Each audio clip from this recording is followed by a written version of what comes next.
Getting sweaty. Just sweaty. Hello, everyone.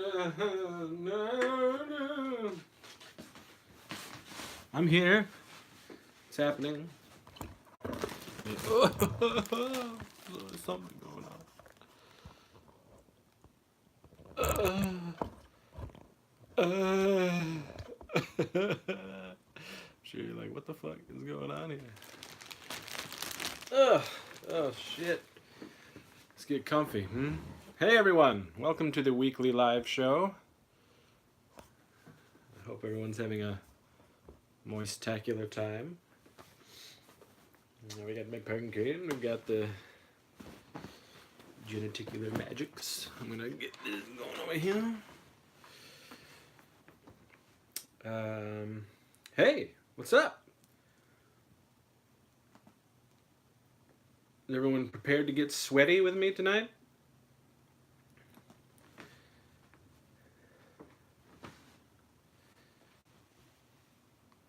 So this one, I didn't really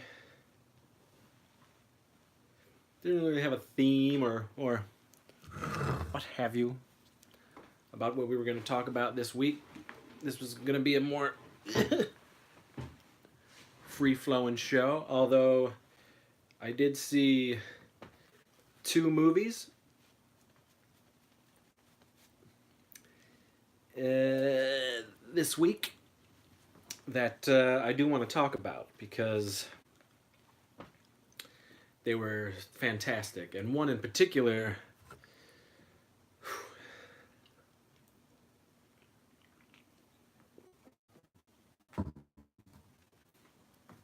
really got some juices flowing.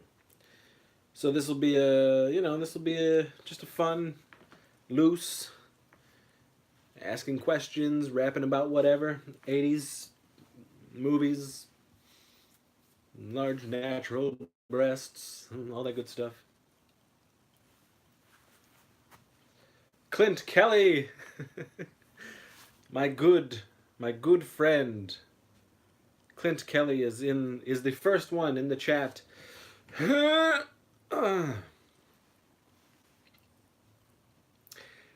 this is what he says to me. He says to me, I've been driving again all day, so I haven't been able to text, but I saw your messages. I sent him a message about one of these movies in particular. I've actually been spreading the gospel since I saw it last night.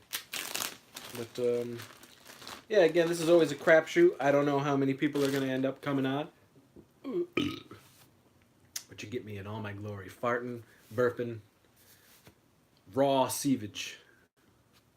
Raw sewage. My Twizzlers, because I eat healthy.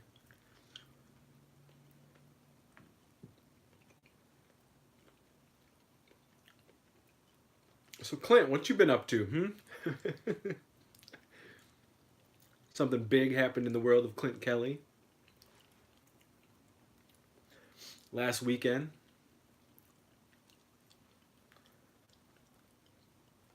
He's now betrothed. He is a married man.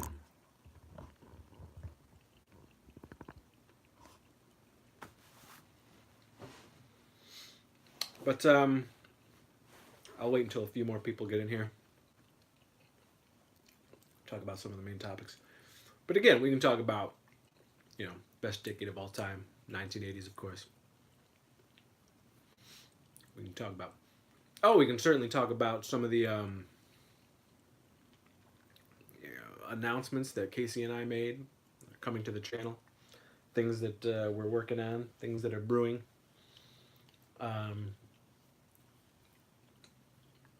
I'll let slip a little bit about a project that looks like it'll come to fruition by September. So we'll talk about that. Clint Kelly's been getting some tang. And he's not talking about sexual tang, folks. He's talking about the delicious orange drink that astronauts have been drinking for a millennia.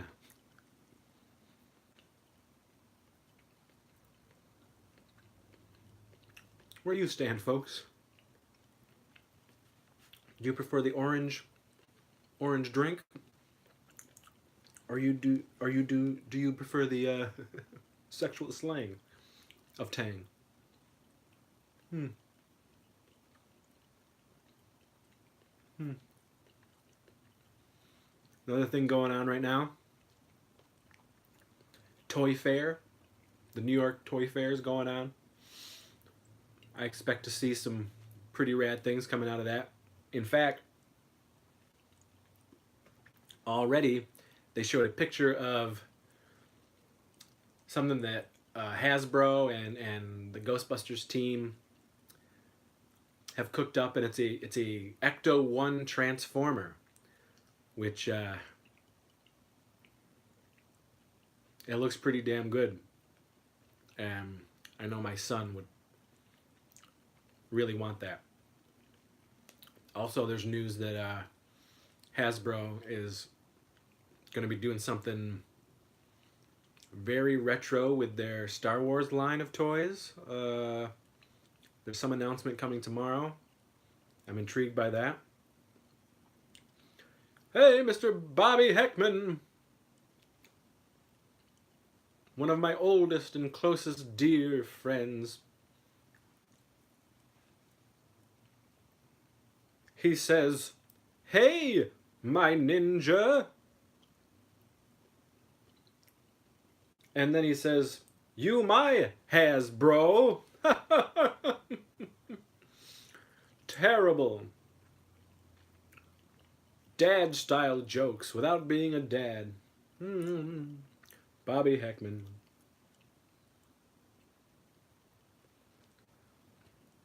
So yeah, good stuff. And then in general, there's of course all of the movies that are coming to the cinema the next few months. Pretty much. I mean, for the most part, seems like with Alita, everything's launching off with a bang, you know?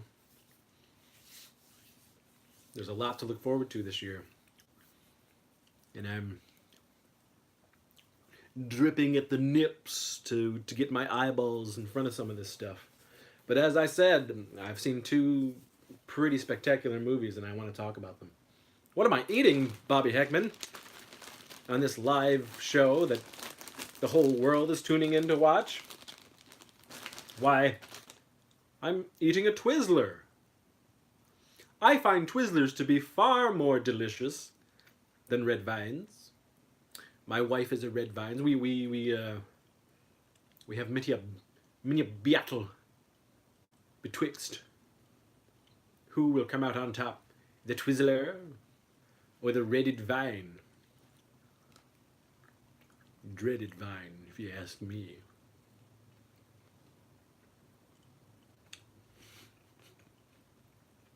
I prefer my twisted confectionery rope to have the texture and consistency of a waxed something or other, as opposed to a grainy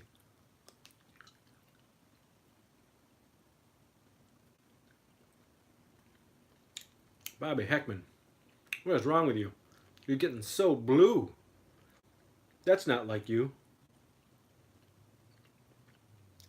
Clink Kelly, once again you show why you are the ultimate betrayer.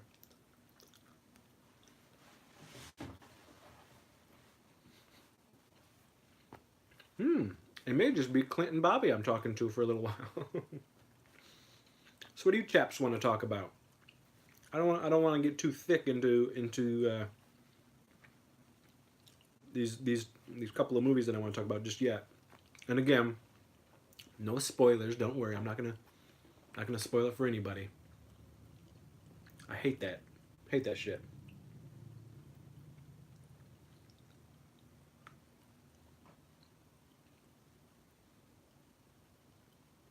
You guys excited for that insane Night of the Creep set? It's coming out from Scream Factory that I won't ever be able to obtain. I sure am. Great figure, Tom Atkins.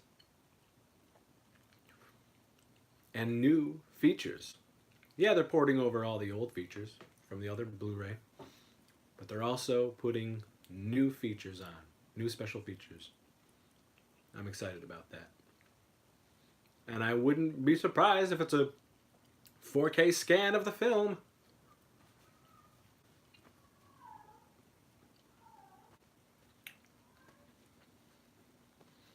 Clint Kelly, let's talk about the cream in an oatmeal cream pie. What is that? Fuck the oatmeal cream pie. Let's talk about the creme inside the twist and creme. Furthermore, let's talk about the creme inside a passion flaky. Many people think that the passion flaky is a made-up thing that we've just been talking about in all my movies forever. But in fact, no. The passion flaky is real. Ted, good day, good sir. Good day to you. Bobbers Creeps, yes, cannot wait. Top 10 film of all time. I agree, folks. Night of the Creeps is in a top 10 list for show. It is within that 10 spectrum. One of my favorite films of all time, for sure.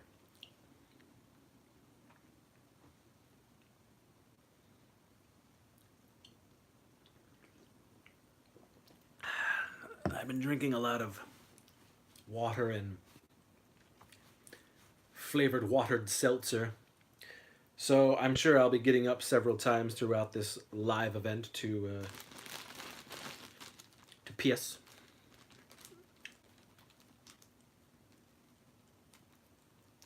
Bobby Heckman, passion flakies make me want Little Debbie cake rolls cold. What a revelation. But not as good as the passion flaky. There's video proof of Mr. Bobby Heckman biting into a passioned flaky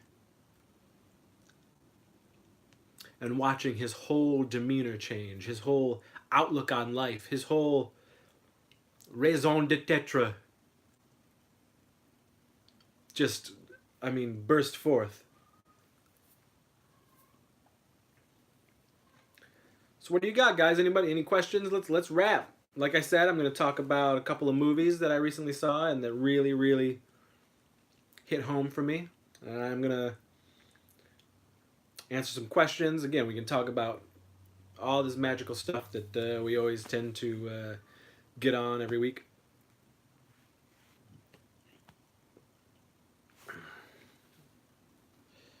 And thanks to you, thanks to the folks who are watching the shows on the channel, kicking us up. We are very close now to 400 subscribers, which is awesome. So rad. Thank you so much. It's amazing. Casey and I recently did an update, and on that update, we talk about once we're gonna be doing something really special for the 500th subscriber. Not just on the show, but also for a giveaway. We'll do something really rad. We've talked about the 400 subscriber thing. So we'll see. I don't know. We'll see.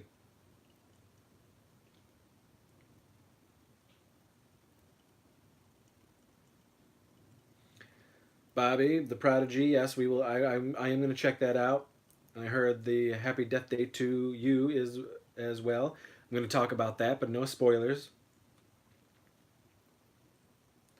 Greg, what's up, Chris? Showing some Critters love. That's right. I love Critters. Love Critters. In fact, I have a critter, an actual critter puppet downstairs in the theater room. And Critters 2 poster and the soundtrack. Love Critters. And yet, I am without the Critters box set from Scream Factory. And this makes me sad. Because I am a poor, poor soul. And nobody decided to get that for me for Christmas as it languishes on my wish list. Unobtainium.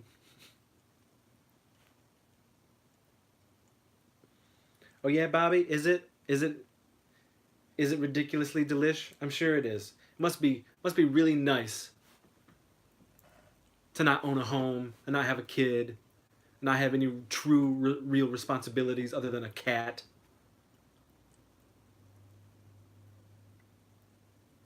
Must be real nice.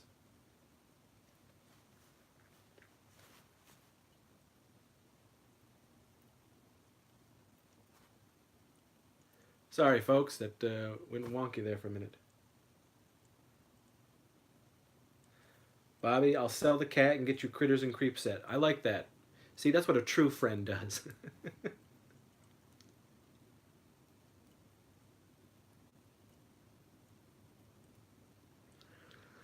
So we have the next Crept from the '80s that's coming on the show. It is already shot. It is edited, and it is going to be uploaded soon to YouTube. That is the our favorite pop culture from 1989, because things are celebrating their 30th anniversary, be it movies, and television shows, cartoons, what have you. So just like the 1984 episode, we talk about our favorites from 1989, what our ages were at 1989, and all those good things. So that is shot. That is ready to be rocking and rolling on the channel next week. We also just shot our NBC, our favorite NBC television shows from the 1980s, and we'll do ABC, we'll do CBS, and so on and so on. But a couple of the things that I do want to talk about, which is very exciting, and we're just waiting on dates. But we are going to be doing a very. It's going to be a chunky episode. It's probably going to be 2 hours long, but it's a toy episode, and we're going to be shooting here, as well as shooting at this place called Pop Rock here in Rochester, which is a pop culture store / eatery. So we're going to be doing our favorite 80s toys from Pop Rock. Also talking about the grails, the toy grails that we want in our collection, or back in our collection, or that we may have never gotten, but we want to get to add to our collection. So that is going to be coming up. A lot of this stuff is fairly soon. We're going to be doing several interviews that's lined up. They are lined up of very interesting people around the area who have some pretty awesome radical collections and artists and whatnot. So we're going to be off doing those interviews, which is pretty cool. And starting small, straight from my basement, the Saturday morning sleepover is going to go into a little bit of a wider area. We're going to take it from my basement to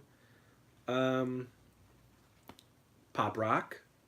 We're going to do a Saturday morning sleepover from there. We're going to do a Saturday morning sleepover at one of the local theaters. And in the summer, it looks like we're going to be doing a Saturday morning sleepover at a convention. And once all those dates are locked and confirmed, we will let everybody know on the channel, on the Facebook page, Instagram, all that good stuff. So, Bobby, no RetroCon this year? No, we are not doing RetroCon this year. Sorry to say.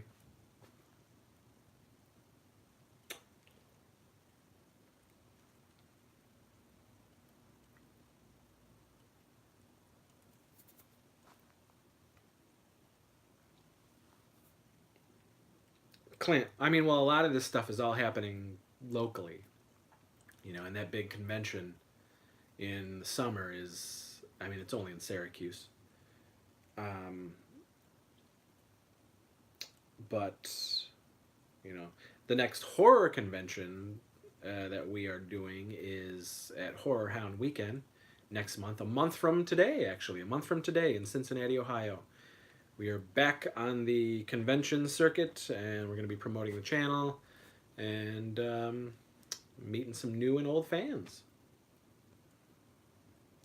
Ted, ever come down to South Carolina? I have family in North Carolina, but no, I have not come down to South Carolina.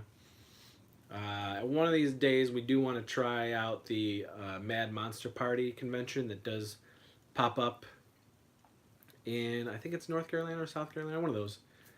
We want to try that. But for a while, every year, I was popping down to North Carolina.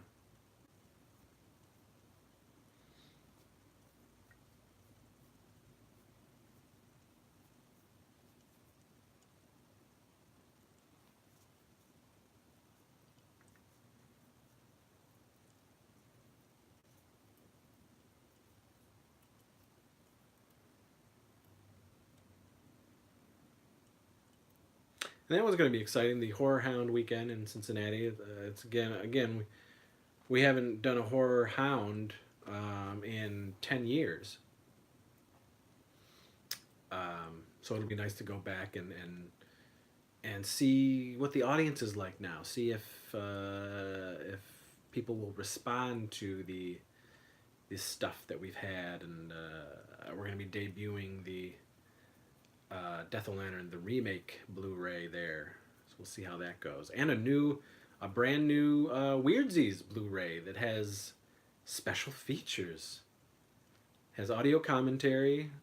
It's got a little retrospective video that I shot for it. And that one will debut there as well.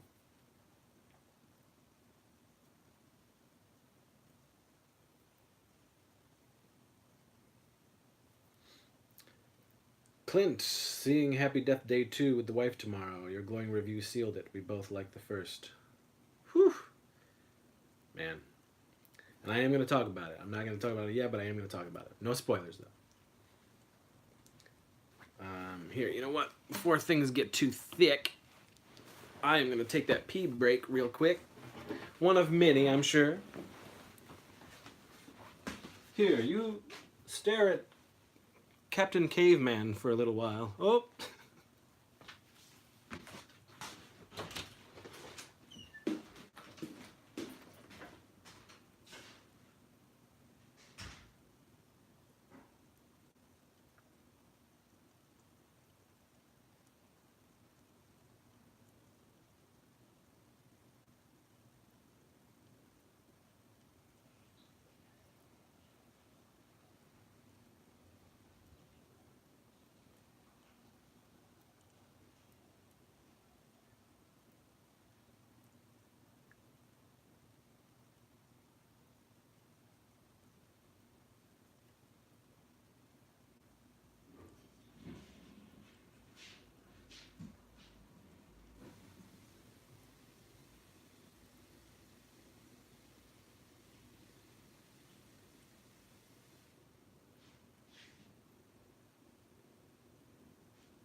Thanks, Captain. Okay, what do we got here? Pee break for me too. All right. We're all gonna take pee breaks. That's what it's all about, folks. Taking piss breaks. I love it.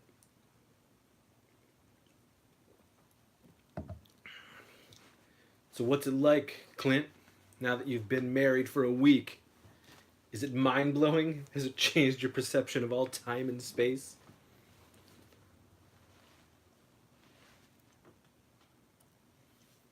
Another one of my good friends is getting married at the end of the year, Mr. Josh Swire.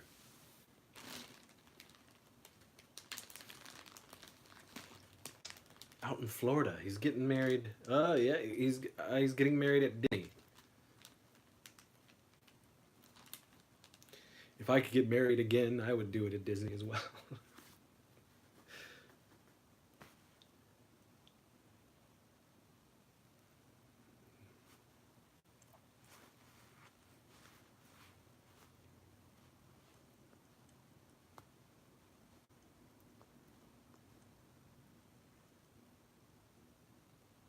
So Tuesday night, this past Tuesday, there was a fan screening event thing for Alita Battle Angel, or Battle Angel Alita, which is what it's fucking called.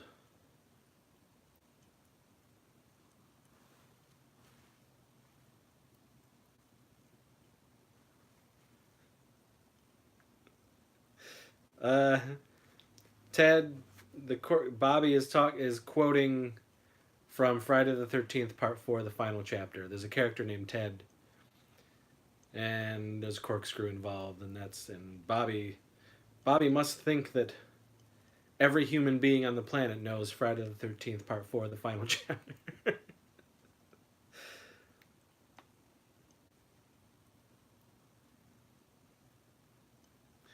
Clint, heading out to a French fry festival in St. Pete. Talk to you later. You dare leave me for French fries?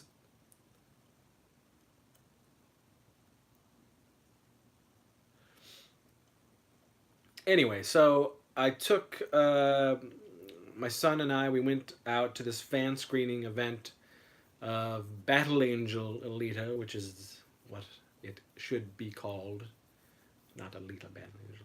For those of you who don't know, it is in fact based on a manga, and then a original animation that went to video, OVA, original video animation, which is when I saw it in 1995, and I had the VHS for a very long time. But the anime is fantastic, and I'm not a huge anime fan, but I guess around 94, 95, 96, I was into it. Some of them, certain titles, and Battle Angel was one of them. So my friends and I really dug Battle Angel. So, James Cameron bought the rights to this movie like a long time ago and has been trying to make this movie for 20 years. And it's finally here. Robert Rodriguez directed, James Cameron wrote and produced. So we went to this movie, and I gotta say, I loved it. I really loved it. They stuck very close to the source material. Changed a few things here and there, but nothing crazy. But this is the sad thing is that it's basically the first part of a larger story, and that you get that sense while watching, and then certainly near the end. And I was like, how are they going to fit this story into one movie? Clearly, they had the idea of doing more than one, but I don't know if the audience is going to respond. I don't know if the box office is going to be there for it to garner a second film. But I really hope it does, because I want to see the continuing adventures, and it leaves off on such a powerful spot. But I mean, it is fantastic, and James Cameron, he loves his technology, and he loves creating new technology, and they really push it forward with this movie. We saw it IMAX 3D, so it was stunning. I mean, it's whew.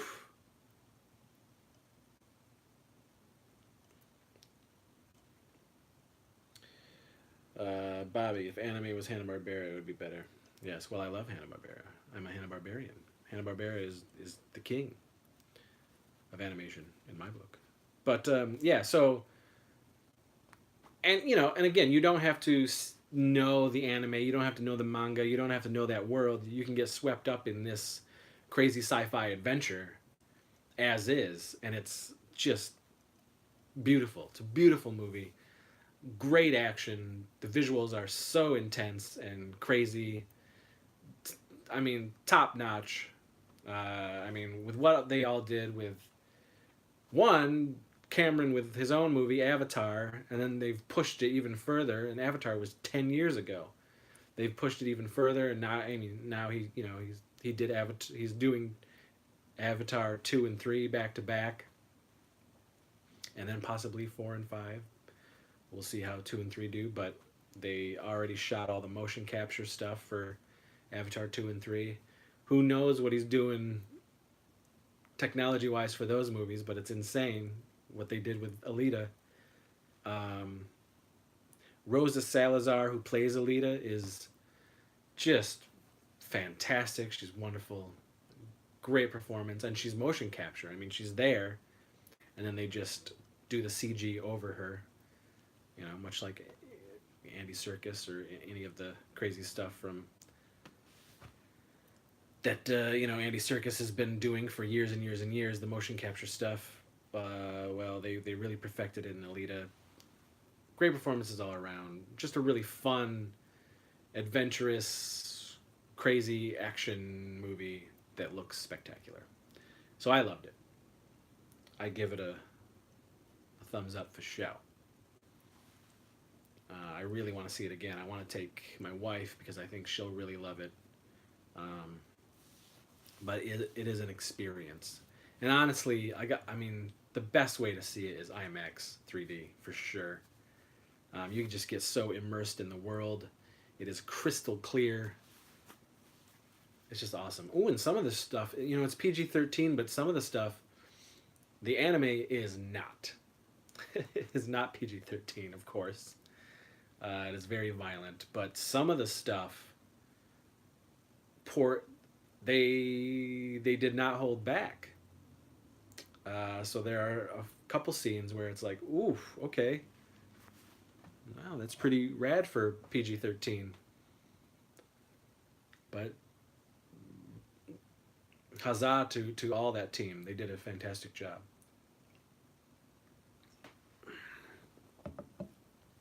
And that's just one of the two new movies that I recently saw that I'm going to talk about. Do you guys have any interest in seeing Alita? Believe me, it's crazy. I highly recommend it. If you're into dope action, rad sci-fi, intense, crazy visuals, uh, you know, it might not be people's cup of tea. They might see it and think, "Oh, it's anime," but I mean, it's so good.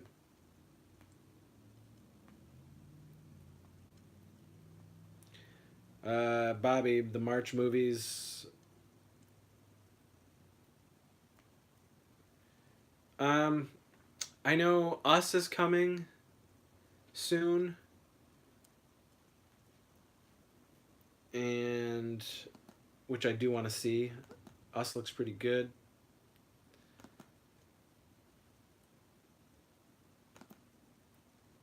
Sorry, this something is shit is.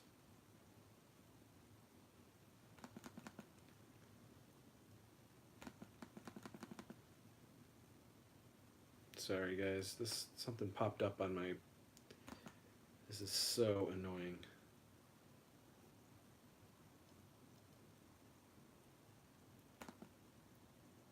Jesus Christ. Alright. I'm back.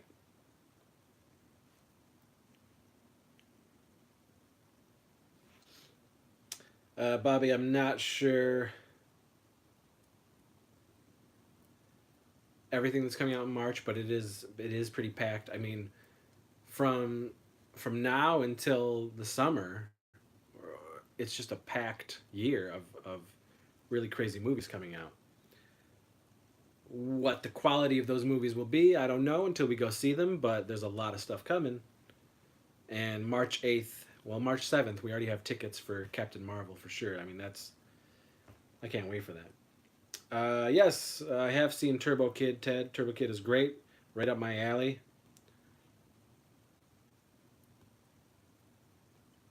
Um, Unfortunately, I did not like the second movie from those guys.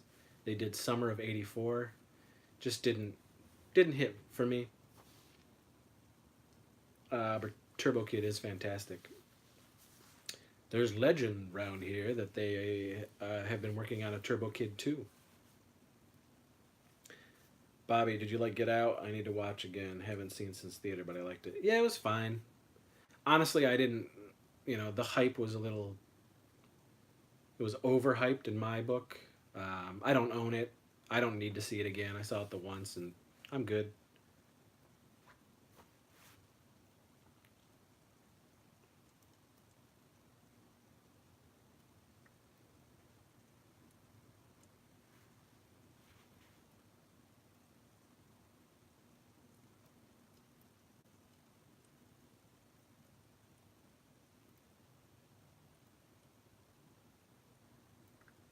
Obviously, we all know what. I mean, the two huge movies of this year that I am so excited for and that are right at the top. I mean, they're neck and neck. Is Star Wars Episode 9 and Avengers Endgame. And there's all in between those are some great titles coming. Hopefully, great titles. But yeah, there's a lot of stuff coming sandwiched in between those two juggernauts that I am excited for. But it's those two, Endgame and Episode 9, that 100% top of my list for show. Hello, Tyra Shanklin. Tyra, am I saying it right? Bobby, have you seen Channel Zero, Candle Cove, or any of the other seasons? I dig two of the seasons. Show is canceled now. I didn't even bother watching Channel Zero, and now that it's canceled, I probably won't. Greg, have I ever seen the British show Father Ted? Indeed, I have. There's quite a few British shows that I love. Of course, springing from the love of Monty Python. Um, but a lot of the same comedy group, the comedians out there, they do a lot of the same shows. And they're a part of a lot of the same shows. So I really dig Garth Marenghi's Dark Place. I dig Spaced, obviously. I dig The Mighty Boosh. um, there's a couple of those. Oh, the IT Crowd is fantastic. Like all those British shows. And I discovered all those British shows through import DVDs from the UK because I had a region-free DVD player and then got a region-free Blu-ray player. Geez, when did I get that region-free Blu-ray player? I got that. That's almost been like 10 years now too. But yeah, there's a lot of great stuff. Um,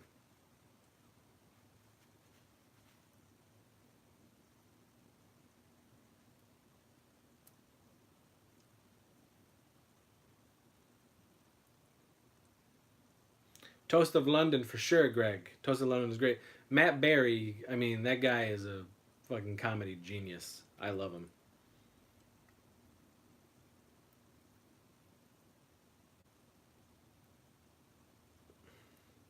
Bobby, you're an idiot.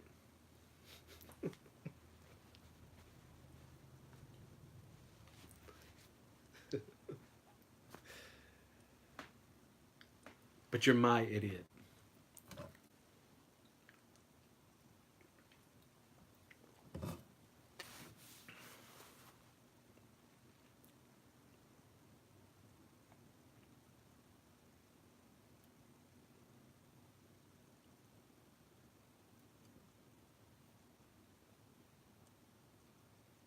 Ooh, I also really loved The In-Betweeners. That show was great. And the two movies were fantastic too.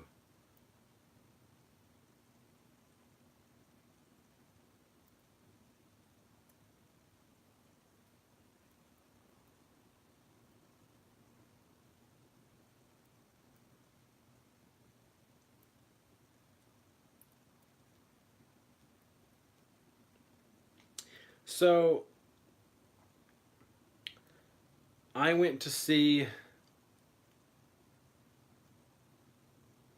This is interesting. I made this post on Instagram, and I'm sure it's overhyped, but this is just how I feel. Um, I tend to go back and forth about continuing to make movies and if it's really something that I want to continue putting my blood, sweat, and tears and heart and soul into when ultimately not many people end up seeing the stuff. And I've been rocking away at this now. This year, it's 28 years making these shitty comedy horror movies. And um, again, like so many things happen year after year to where it feels like, okay, this is going to be the year where the right person with the right eyes sees what we've been doing and gives us a shot, and we've been so close several different times, and then gagoosh, something happens and it's pulled out from under us. So my attitude towards continuing is less than stellar. Um, and I would say for the last 10 years, I've been, back and forth on quitting, just completely not making any more uh, movies or anything like that. Staying creative, like I have been with the show, with the channel, which has been really fun and awesome, and creatively I've enjoyed it. But there's that burning spark underneath that is tempered, but then sometimes gets reignited to make another movie. Um, so that's where my mindset is.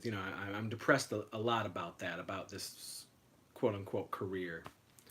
I've never made any money off of this stuff, and that, I guess, other than wanting to provide for my family and be able to get things that I enjoy or that I would like.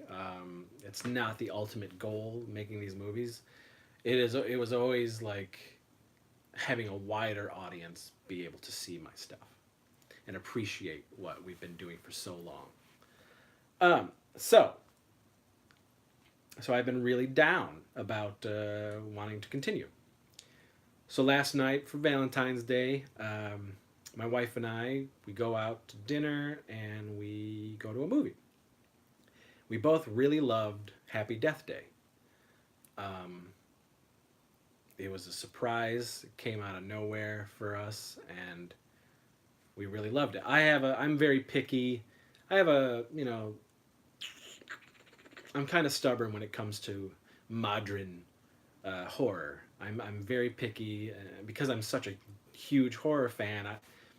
It's it it takes a lot to impress me, I guess. So I'm not a huge modern horror fan. I'm just not.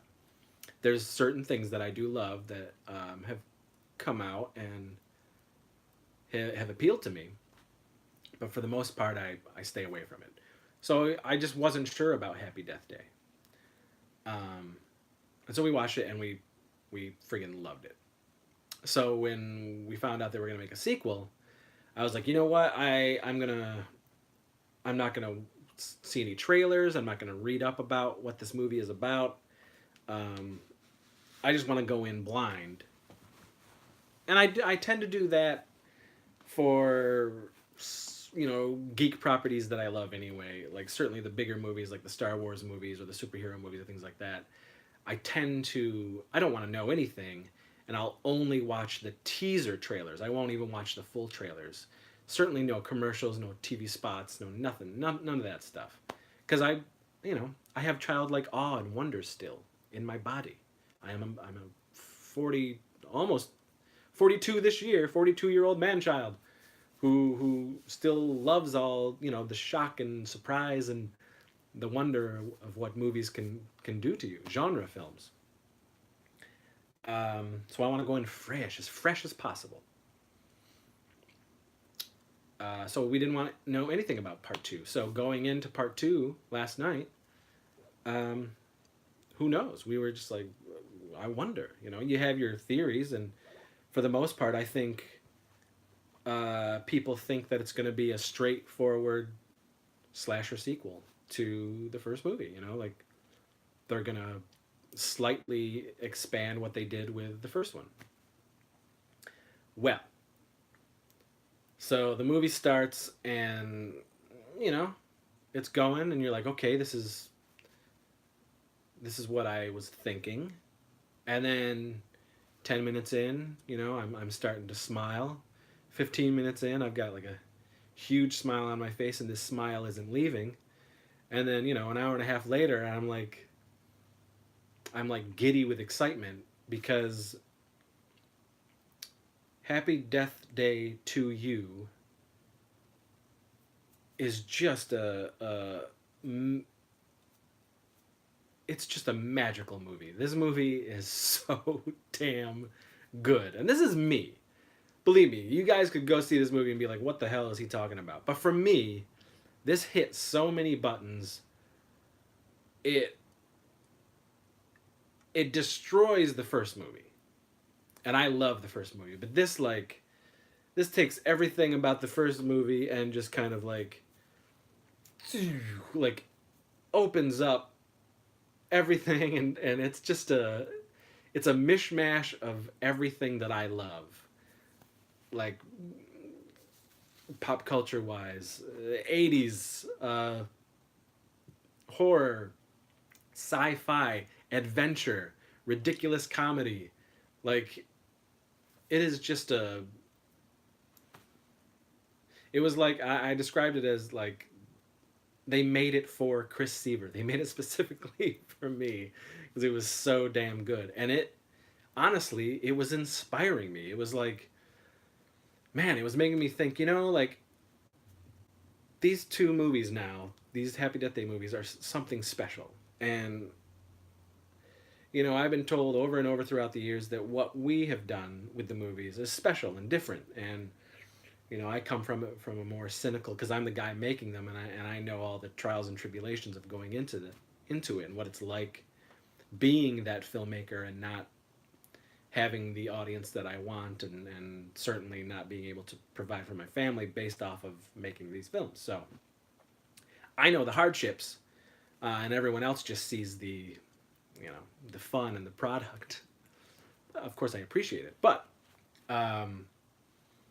so this movie was making me think, like, man, like what we do is special, and what we do is unique, and there is an audience, and don't give up, Chris. Just keep pushing.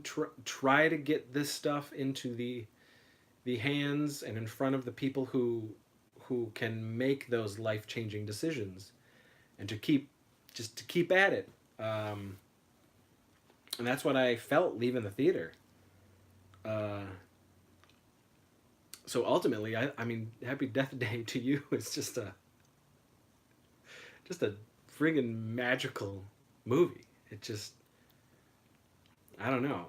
Again, some of you people are gonna expect one thing from the movie, and then when it totally does not deliver that, you might just be like, "Oh, what a crap fest." But no, man, I don't want to give anything away. I'm not going to give anything away, but when you see it, you will understand that it is just, yeah, I don't know. So it gets my 100% top recommendation. Happy Death Day to You. My God.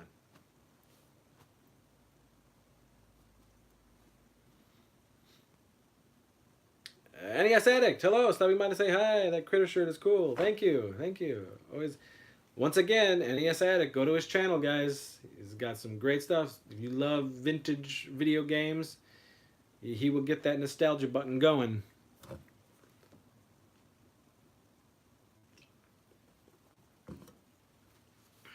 Sorry, I went off that.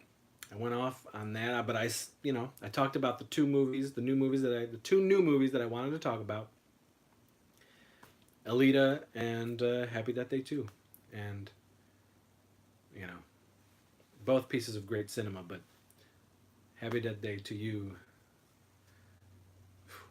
something special, guys. Really, something special.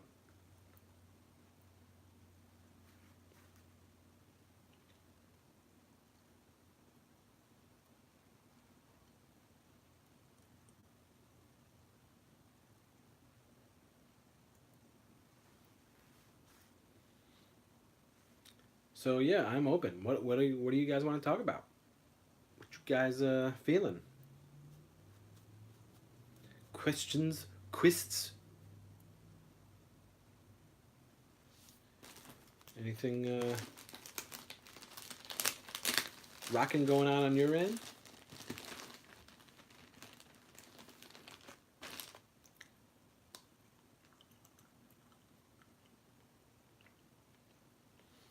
Oh, Bobby. Okay, what's a 35 millimeter triple feature you would love to see using 80s movies, which you've never seen on the big screen?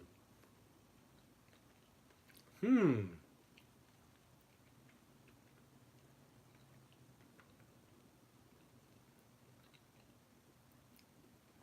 Hmm. Okay. I would love to see Thrashing on the big screen in 35 millimeter. Um.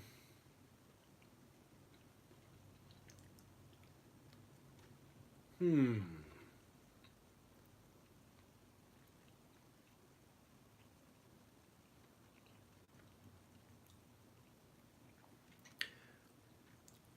I don't know. That's a good one, man. I mean, I've seen so many movies on the big screen growing up. I mean, we were living, Bobby, we were living in the time, man. We were the perfect ages in the 80s to see so many amazing films through that whole decade. Okay, I would love to see Thrashing on the big screen. I would love to see Conan the Barbarian on the big screen. Um,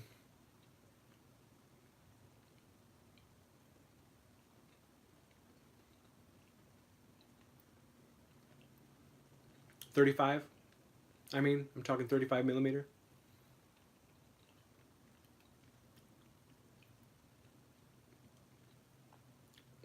Hmm. Yeah. I don't know, man. I've seen so many.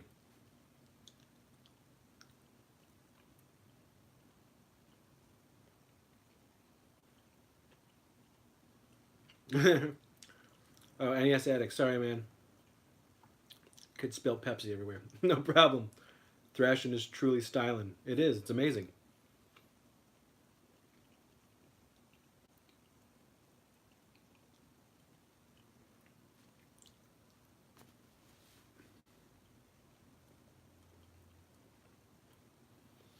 Yeah. I mean, Thrashing, Conan the Barbarian, 35 millimeter. Um, and I mean, Bobby. Actually, okay. Well, never mind. You did. You said that I've never seen on the big screen 35 millimeter. So, never mind. I was gonna say something. Um,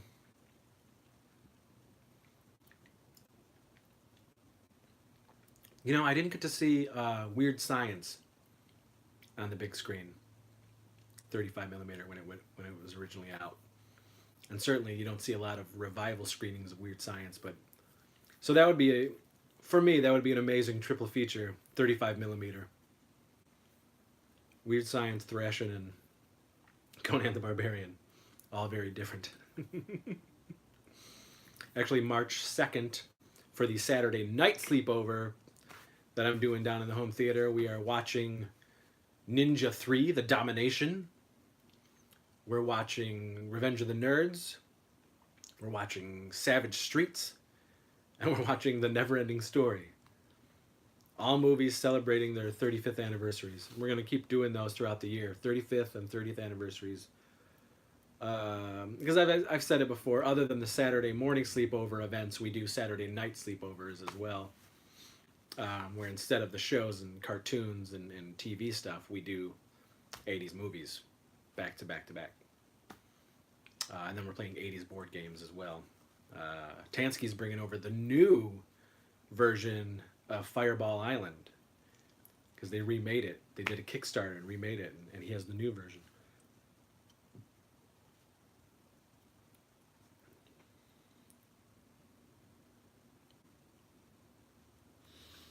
Yeah, Teenage Mutant Ninja Turtles, the first New Line Cinema movie was 1990, and then Turtles 2, Secret of the Ooze, was 1991.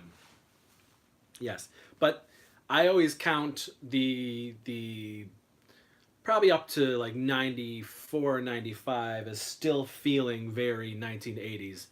And up to about then is when I can tolerate the 90s. Listen, there's things in the 90s that I do enjoy, but for the most part, aesthetically, I hated the 90s. I hated the 90s while I was living in the 90s. There's just not a lot. It's just, I was living in the 80s while living in the 90s. I was teens and going into my young adulthoods in my 20s while still in the 90s and trying to hang on desperately to the 80s still.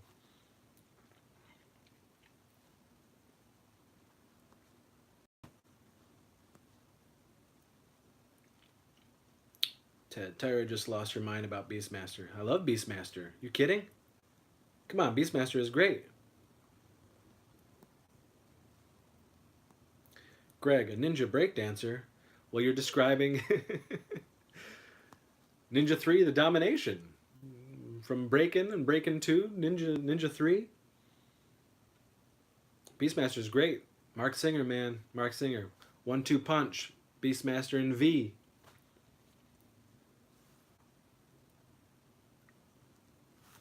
Bobby, okay, dude, got a split. Going on break. Maybe back. We'll be here.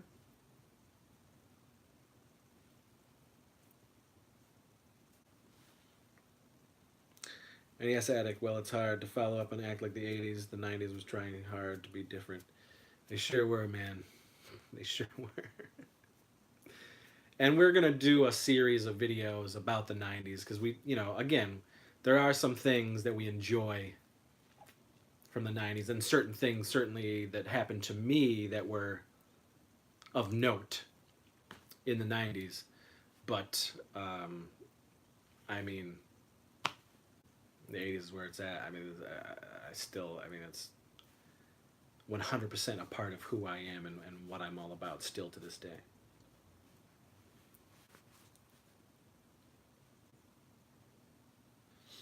Bobby, don't talk too much about V without me. Yes, I've talked about V before and how Bobby Heckman is my V partner in crime.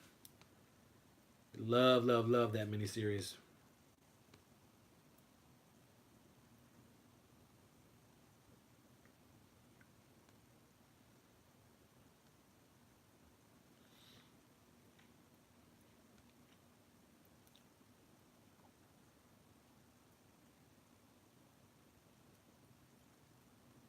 In fact, Bobby, I have held off doing a special V episode of Crept from the '80s and a special full moon pictures episode of Crept from the '80s until I am with you, Mr. Heckman, so that we can do the episodes together, since we love them so much.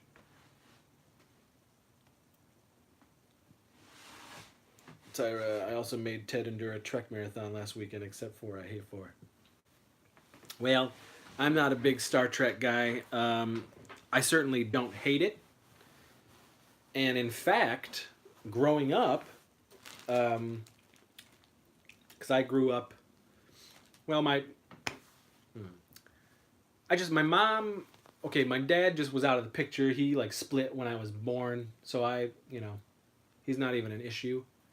My mother was 16 years old, so she wasn't really a mom per se. She was like a buddy, and I didn't end up living with her. My great grandparents and my great aunt sort of took me in, and I lived with them. But my mom was right down the street, so I always saw my mom. And but my aunt, my great aunt, who I lived with, she was a sci-fi nut. So she loved Star Trek. So anything Star Trek I was exposed to growing up was because of her. And so when the movies would come out, she would drag me to the movies. When the Next Generation came out, she kind of like made me watch them with her. She had tons of Star Trek books and novels and things like that that she was always pushing on me. It just, it just never appealed to me. I think as I got older, I appreciated it more. Certainly as a kid, I was just like, why am I watching all these old dudes sort of talk on a spaceship, and not really do anything super exciting or fantastical, you know. I was born in '77. I'm a Star Wars baby. Star Wars was my jam, was my space opera. That was my space fantasy. Um, but I would say, once I got into my 20s, early 30s, I definitely watched the original series. I went back and watched the original Star Trek, and there's things that I enjoy about it. I never was a huge Star Trek person, and in fact, actually, out of the movies that my aunt took me to, as far as the Star Trek movies were concerned, four appealed to me the most, I guess, back then. Four is a Voyage Home, right? With the whales. Yeah, I vividly remember seeing that in the theaters. Fish out of water story. They're on Earth.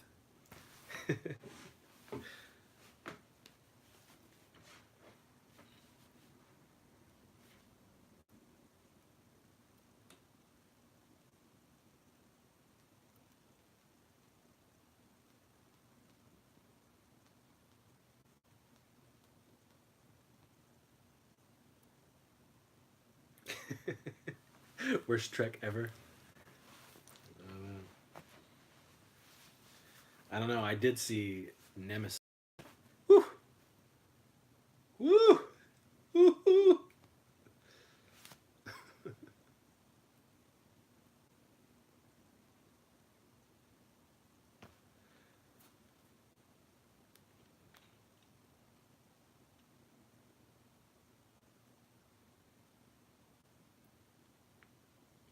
What do you guys think of? Are you watching the Orville? The Orville really does it for me. I don't know why, because it is clearly a beautiful, lovingly recreated homage to Trek, all things Trek, Trek: The Next Generation, everything. But it's Seth MacFarlane's own comical, the Orville. But I'm really loving the Orville.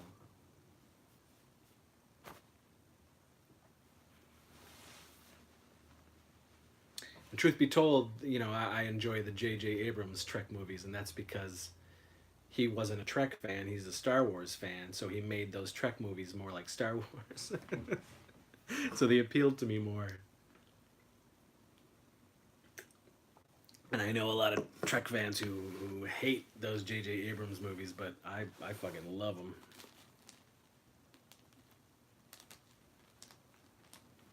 Ted, you talking about the Orville? It's good, man. It is good.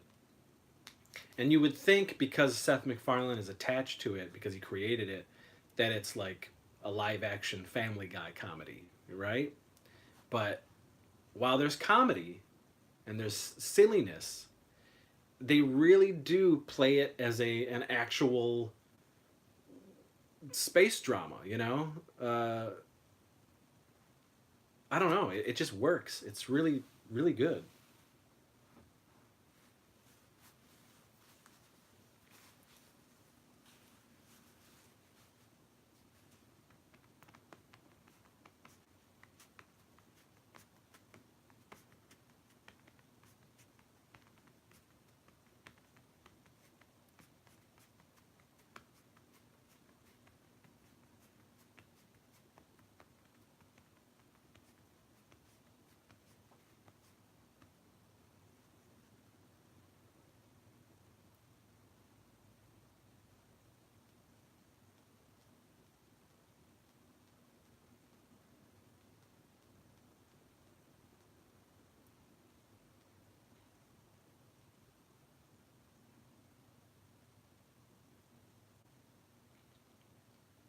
Ted, to be honest, the first film I ever saw in the theater was The Wrath of Khan.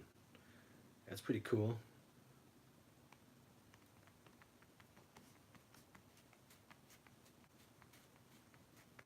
So my family tells me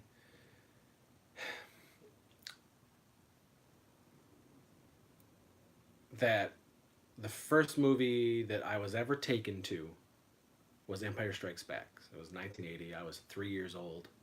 Um, I think I've talked a little bit about it because we have a Star Wars show on the channel called Scruffy Looking Scoundrels. But um, I vaguely remember the light of the theater, looking over, seeing family members in the seats.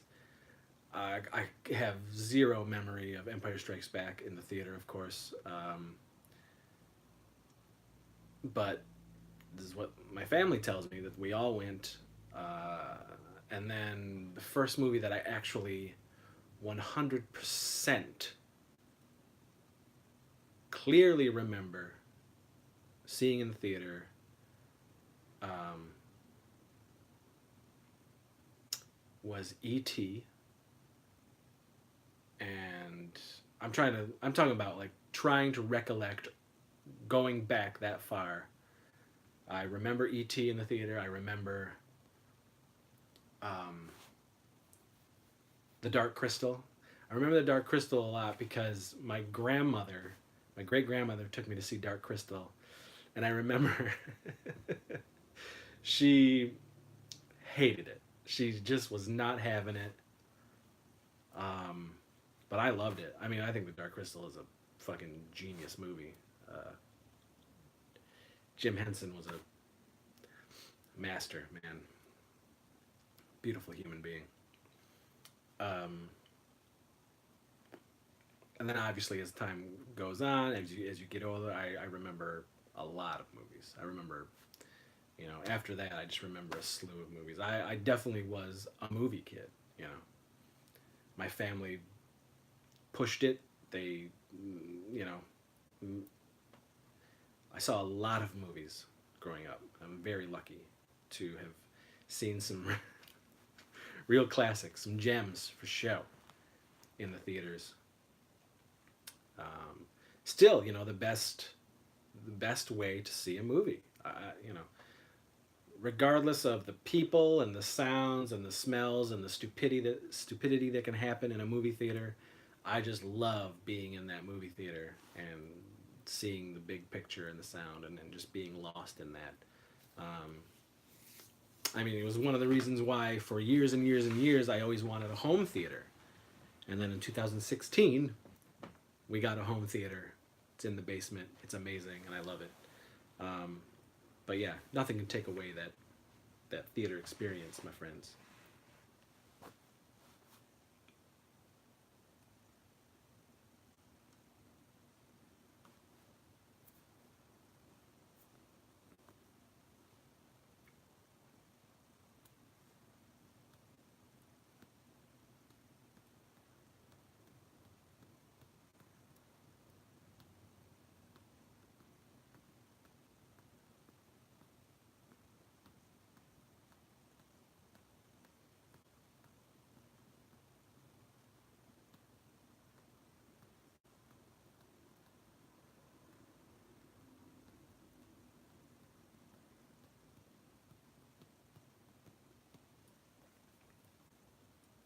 Oh, this is getting wonky again.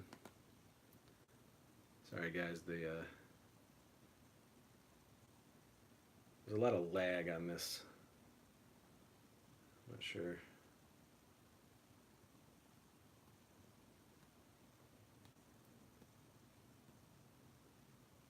All right, there we go.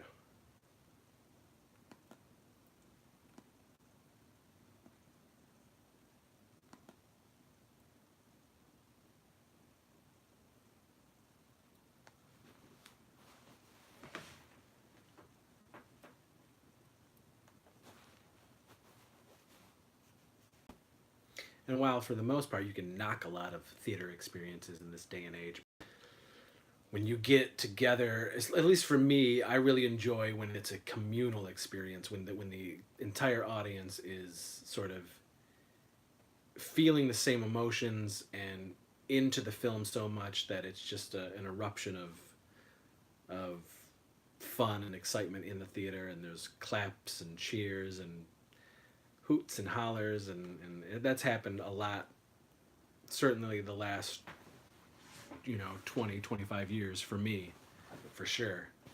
um, Being in some of those geeky communal experiences at the theater, it's pretty wild. One of them, actually, I'll say, like,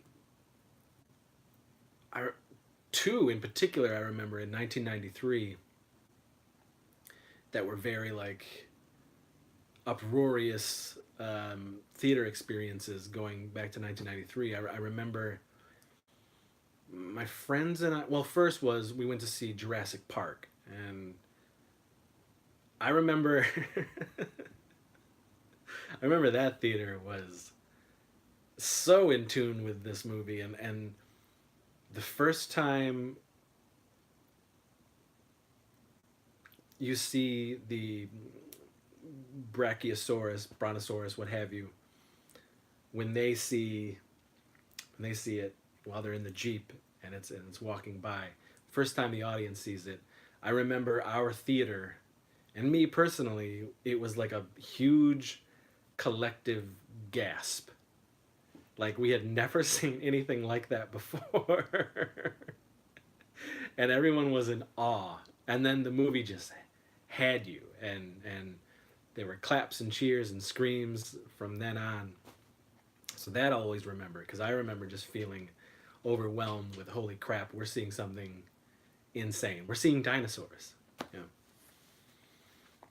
And then the summer of later that year in '93, we were like being a giant horror fan and making movies and whatnot. We were super pumped for Jason Goes to Hell. So my friends and I, we were we're jacked up to see the first showing of Jason Goes to Hell that night, and we dress up my friend Brad as Jason, and we go to the theater, and so he's like, he's not talking to anybody, but he's ordering food and everything as Jason. He's not talking, and we take him down through the seats, through the aisles, and people are like, woo, like giving him high fives and everything. And so we sit down, we're watching Jason Goes to Hell, and at the end of the movie, the very end of the movie, when Freddy's glove pops up and grabs Jason's mask and takes it down into the dirt, that theater went apeshit. The place erupted, and we all were just like it was, like the gods had spoken to us, and we were finally getting Freddy versus Jason. And now we, again, being a horror fan, being a fan of Fangoria and everything, we were always, since '87, we were reading stuff about Freddy versus Jason. I would always have conversations with my friends in recess or at school lunch, and we were always talking about Freddy versus Jason. What if Freddy versus Jason? What if that happened? 1993 was the first realization of it coming to the big screen. Didn't happen until 10 years later after Jason Goes to Hell, but that theater experience, I'll always remember that. Greg, growing up, I had a dollar theater just down the street from our house, so I was lucky enough to be able to watch a lot of movies. Excellent. Hello, if you're here. Greg, I remember watching Raiders of the Lost Ark and was mesmerized by the sound of the film. Well, the illustrious Ben Burt, my friend, the magical Lucasfilm sound man, Indiana Jones, Star Wars, the guy who's created so many iconic sounds.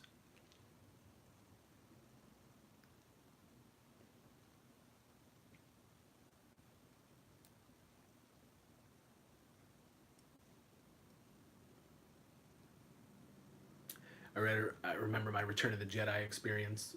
I was 6 when Return of the Jedi came out, and I'll never forget it. But I was bouncing up and down on the theater seat, during the speeder bike scene, losing my mind, losing my 6-year-old mind. You know, being a Star Wars head, the toys, everything. I just was. Return of the Jedi, up to that point, was, it was the greatest thing I'd ever seen in my life. um, just blew me away, 6-year-old. I remember that vividly. I remember just clapping and hooting and hollering when Chewie pops his head out of the ATST, and that's revealed. I was just like, oh my God. And then I also remember a year later, Temple of Doom, my favorite Indiana Jones movie. Um, my aunt made a Indiana Jones outfit for me, complete with a whip, everything, and I had, drawn on stubble. And I went to the theaters and I was getting people were taking pictures with their little in-purse little, cameras, roll cameras, which was a lot of fun. But that, Temple of Doom was like, I'm seeing something crazy.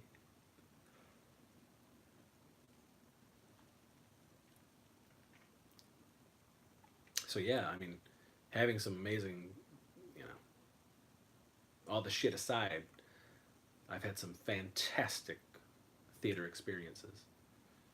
Certainly when Phantom Menace was coming out, regardless of the quality of those films, which I am not a fan of.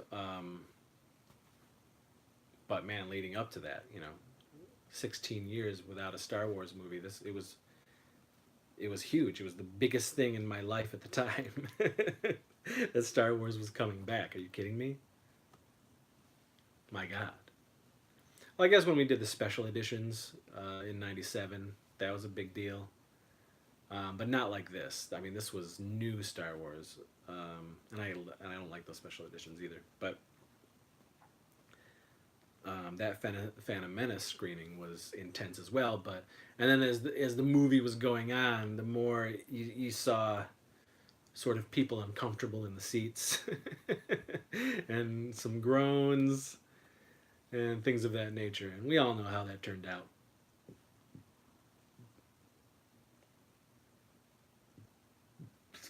Tyra, 1 year for Halloween, I was Indiana Jane. That's rad. That's awesome. Greg, I 100% agree. The biker scouts look dope. I love them. I love them. Same with the Red Guard. I love the Red Guard. But hell yeah, biker scouts are cool. I always want to get a biker scout helmet, but I don't want a cheap looking one. And the ones that are fantastic can go like $500-$600. It's ridiculous. But 100% agree. Love them.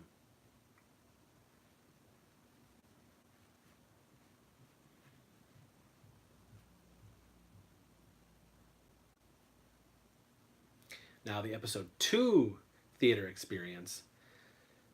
Man, the movie's turd sandwich, turd toast, toast turd, shit on a shingle, my friend. But the theatrical experience of episode 2 was intense. That one was actually like, and I'm not a sports fan at all, but this was like being at, must have been what it's like at a Super Bowl or something like that. Because when, at the end of that movie, when the Jedi come out, when you see there's like, hundreds of Jedi in the arena, and they pop those lightsabers on, and they're running into battle. This theater, I mean, everyone got up on their feet, and there was a lot of like lightsabers in the audience. Lightsabers were in the air. People were cheering. It was deafening in that place when the Jedi showed up at the end of that movie. And then again, when Yoda starts jumping around like a fucking, acid in your butthole frog. The place went apeshit again. And I gotta tell you, getting caught up in that fun and that excitement was it was intoxicating for sure.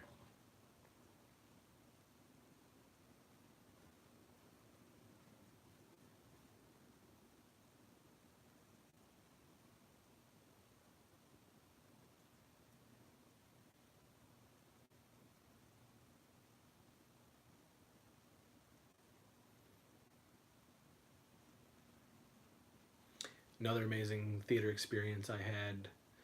Well, the Lord of the Rings stuff that was big. That got a lot of big pops of fan communal experience in the theaters. Those movies did for sure. 100% crying. I mean, you know, I mean, I cry to this day through those movies. But there was, I mean, there was sobbing in the theaters watching those movies from everybody. I mean, all you heard was sniffling and everything. But I remember when the Avengers came out in 2012. That's another time where the audience just went completely bonkers, and I did too. This was a culmination of not just the cinematic movies, but me being a Marvel fan and growing up Marvel and reading those comics and loving those characters. To see the Avengers on the big screen doing what they were doing, the visuals that they were giving us, it was nuts. So the reaction of the audience was electrifying and palpable that night. It was so great. And that again was like a sports event. It was just deafening ape shit cheering and people going nuts. Great. I love it. Tyra, have you ever seen the original animated Lord of the Rings? Yep, the Ralph Bakshi cartoon. Yep, that's. I mean, it's. I saw that before the Peter Jackson films for sure, and the Rankin and Bass Return of the King.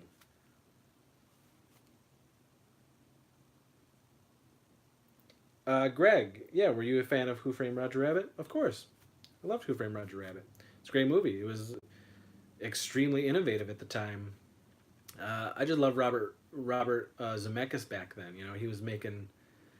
I mean, the fucking come on, Back to the Future films. He made this between Back to the Future 2 and 3. It was like Who Framed Roger Rabbit. It was like Back to the Future. Or it was like Who Framed Roger Rabbit, Back to the Future 2 and 3. It was all back to back. So he had like 88, 89, and then 90. He had all those. He had like a string. It was fantastic.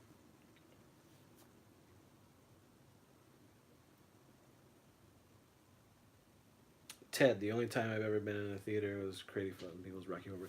Well, yeah, that's a. I mean, that's understood. I've been to Rocky Horror many times before too, but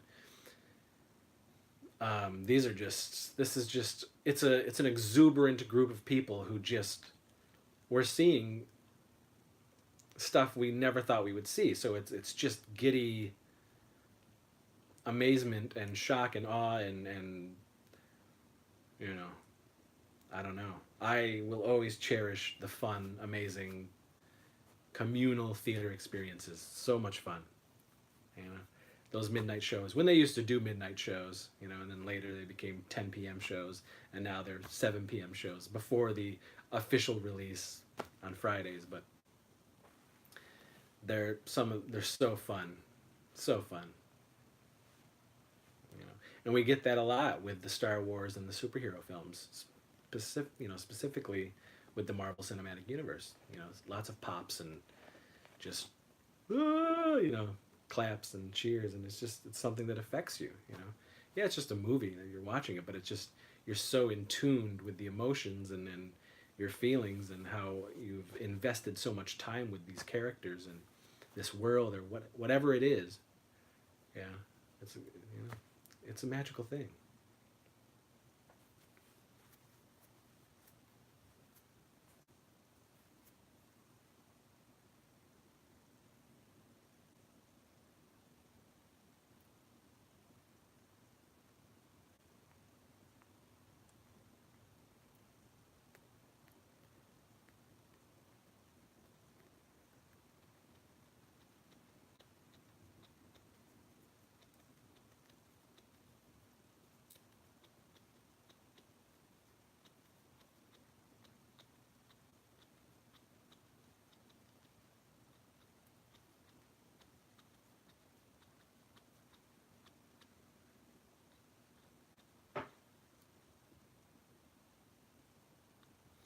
Greg, I never really liked Shock Treatment. I've seen it maybe two, three times throughout the years. Just didn't hit with me. I love Rocky Horror though.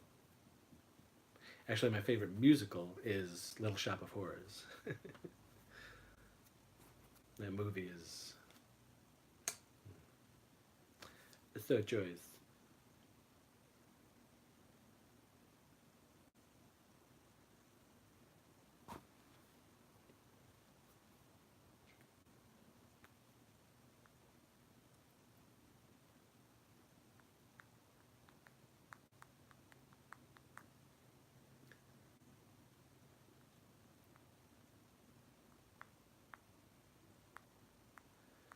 One of those boutique Blu-ray companies, just put out a pretty elaborate, extensive special edition Blu-ray of Shock Treatment. I can't remember. It might not have been right too recent, but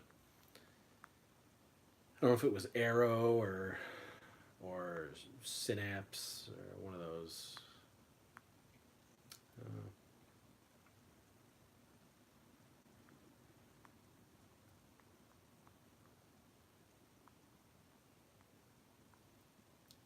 yeah, Little Shop is great.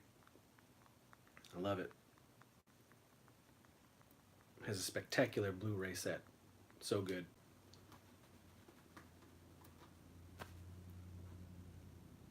I remember back in the day through the bootleg circuit on VHS, I got a copy of the unrated version of Little Shop of Horrors before they ended up putting it out on DVD and then ultimately on Blu-ray, uncut or with the original ending. But so I got an import bootleg on VHS of Little Shop that had the original ending, and those bootlegs always had the original ending in black and white.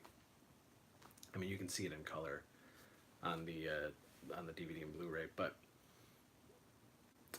it was like wow, it was an eye opener back then. It was like legend because I remember reading about it in Fangoria or Gore Zone or one of those um,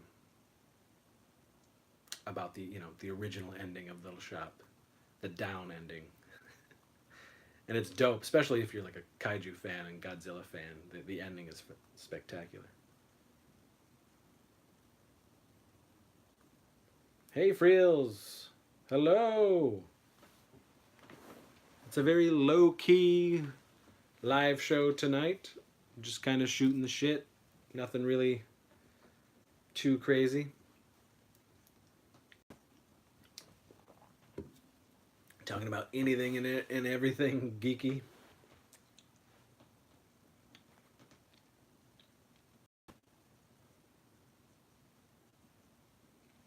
Oh, screw ups here. Damn. Technology.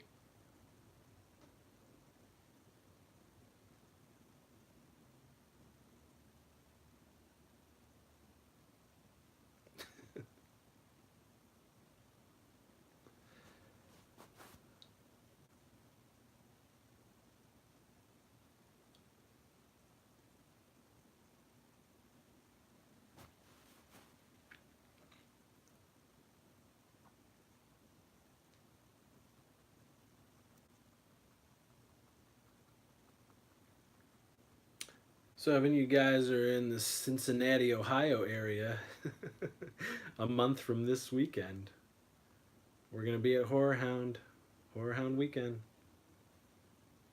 A really awesome convention. Happens twice a year. Once in Indiana and once in Cincinnati. It's a great show. We gonna be there. Gonna be fun. Haven't done a convention in 3 years, over 3 years. So it'll be nice to get back into it.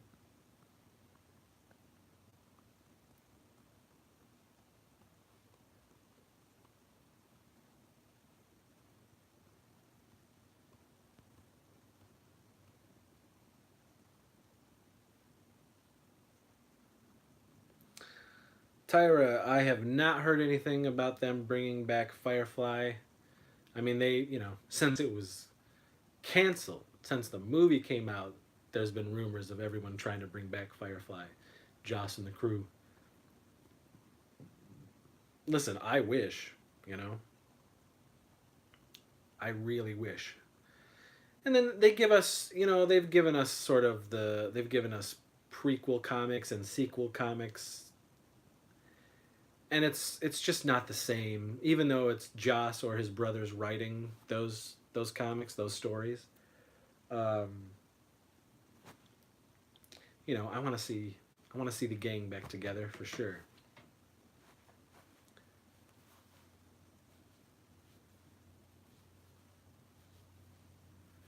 That's a special show, and every time, I for a while there I was watching it every year, but I haven't watched it in a while. But anytime I go back and watch it, it all comes back, and you just it hits you how special that show was.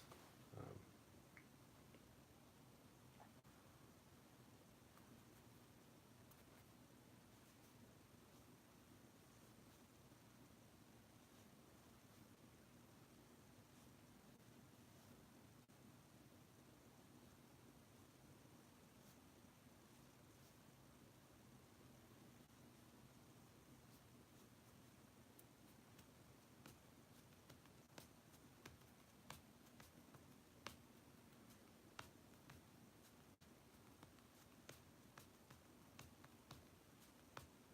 Finally, my Death O' Lantern the remake is out on Blu-ray.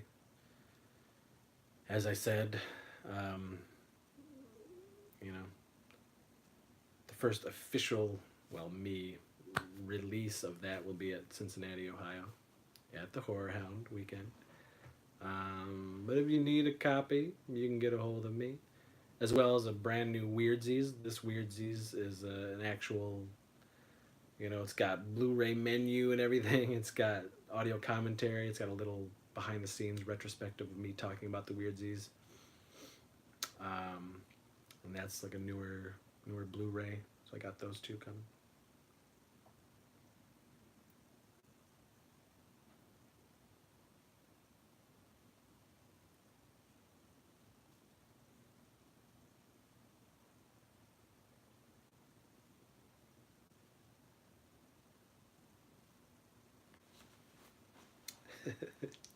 Jaws. I know it's not '80s, but a Jaws fan. I loved Fringe. I didn't really watch Fringe. That was JJ, wasn't it? JJ did Fringe. Tyra, I want to thank you. You've made for an entertaining date night. Thank you. Well, thank you for watching. I, you know, I think it's been. I think I've been quite boring this night. It's been very low key. I don't know. I'm glad you got a little entertainment out of it.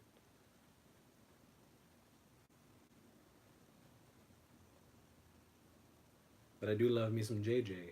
That's for sure. JJ Abrams, man. There's certain people that are out there living their dreams that I would love to just have an hour to sit down with and talk with in a room. Because I'd probably end up being best of friends with some of these people. I think that our sensibilities are so in tune.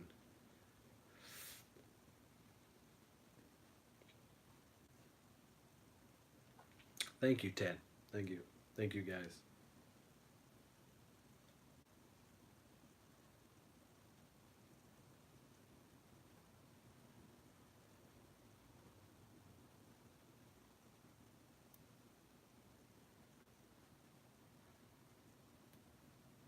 We're going to be working. We are, well, I am writing right now.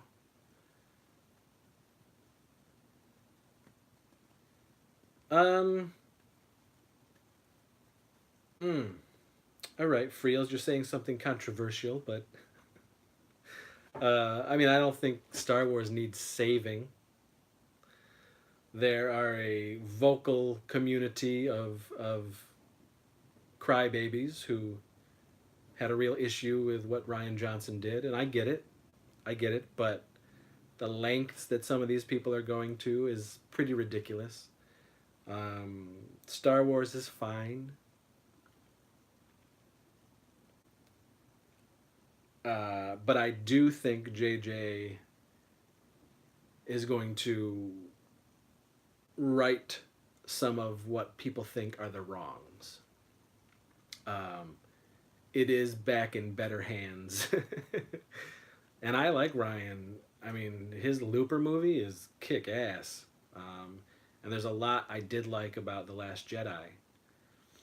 Um, Overall, it's just not my favorite movie. Listen, I hate the prequels more than I hate The Last Jedi. So, I mean, who saved us from George Lucas? It was J.J. Abrams. It was Kathleen Kennedy. I mean, it was George himself who saved us from more George Star Wars.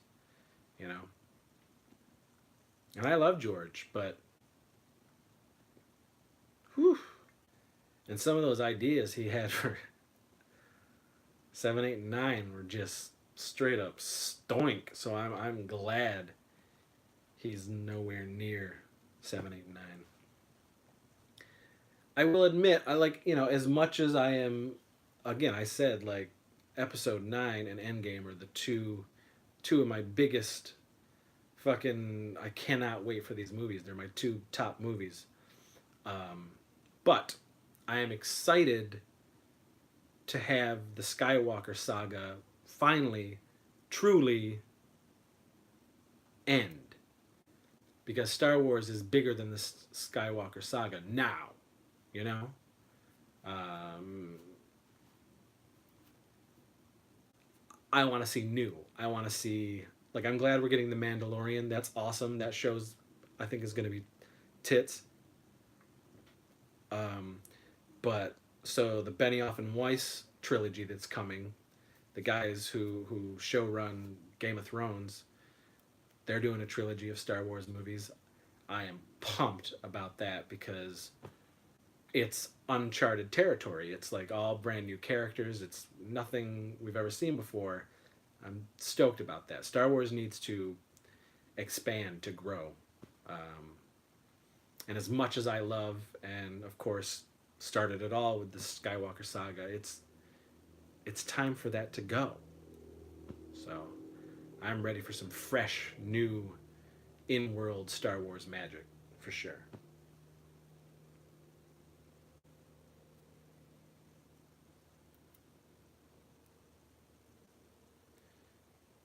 Tyra, by the way, I was the one who introduced Ted to you with Filthy McNasty. Oof, what a movie! What a movie to show somebody for the first time. Friels, I watched The Last Jedi and I was like, at least they gave us something. Friels, they could edit Jar Jar out of the prequels and it would have been a lot better. Everyone immediately goes to Jar Jar. Jar Jar is actually, it's a big part, but not the biggest part of the issues with these, you know. And because of what he did with Jar Jar in 1, he whittled Jar Jar's parts down in 2 and 3 of those prequel films. And there are some major, major, major problems with episode 2 and 3 that have zero to do with Jar Jar. They're just a mess. And Revenge of the Sith is for me the best out of those prequels, and it's still not that great. There's some great concepts and ideas that are buried within that prequel trilogy that could have been executed and explored by a much better filmmaker. George is a genius, but he's not good with dialogue, and he's not good with actors. Plus, he had like nothing but yes men all around him making those movies. So there wasn't, and you know there were people who were questioning probably 85% of those films, just like, oh, you sure you want to do this? But he's George Lucas. He's like, no, you know. So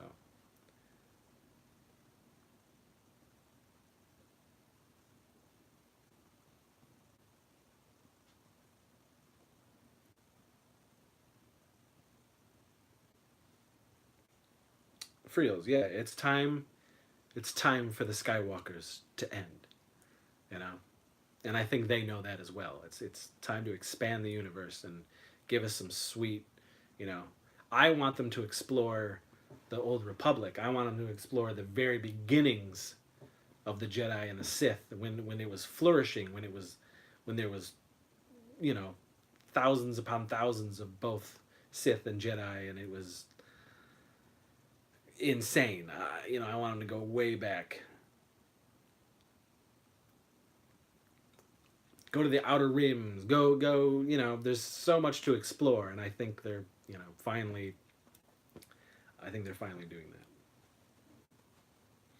that. NES Addict. Well, I love when Anakin was melting, and that was some of the best stuff in Revenge of the Sith. Was that the, you know, Obi-Wan wrecking shop and taking it to the streets. You know, he was.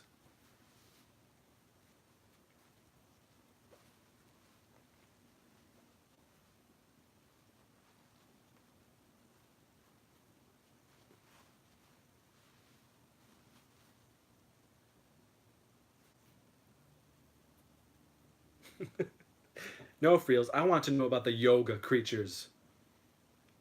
So mysterious and so athletic. Very heart conscious as well.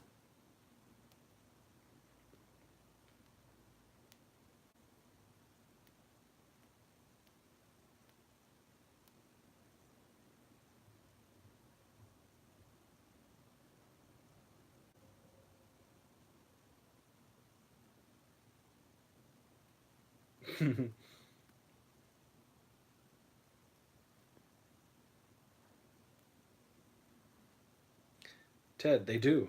I've seen them. I think there's evidence. Video evidence.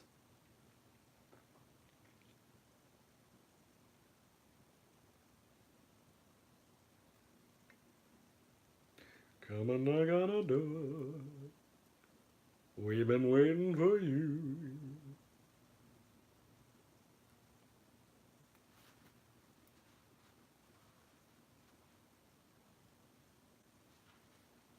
Oh, here it comes, guys. The second pee break.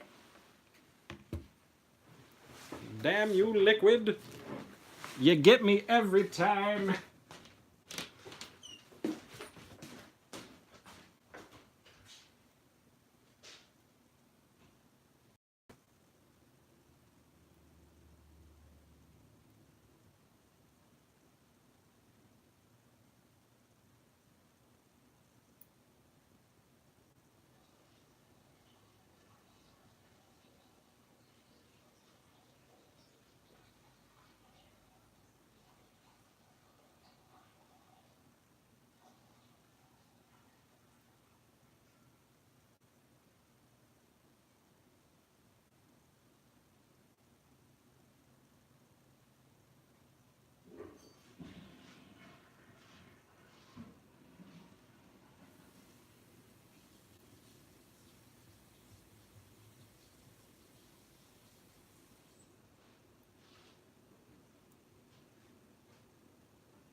I'm excited to do our toy episode. It's actually like one of the most requested Crept from the 80s episodes from the fans for us to do. Um, yeah, I'm really looking forward to that.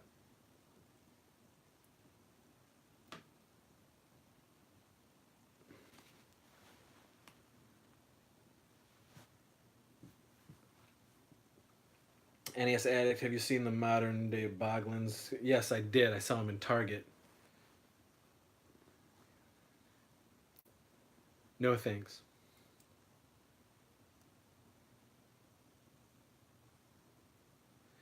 Greg, I've always thought a TV show centered around the Moss Eisley Cantina would be entertaining. All kinds of riffraff in that place. Yes, I think, you know, The Mandalorian is going to show us some cool stuff like that. You know, the underworld, the bounty hunter world, the riffraff, the scoundrels. I'm really looking forward to it. That's launching in October. The Disney streaming service. They got me. They got my money, man. So I can't wait.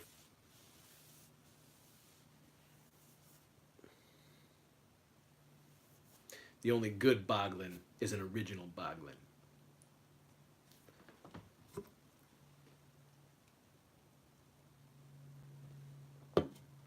But yeah, our toy episode is probably going to be 2 hours long. It's going to have a really cool interview in it, a couple of cool interviews.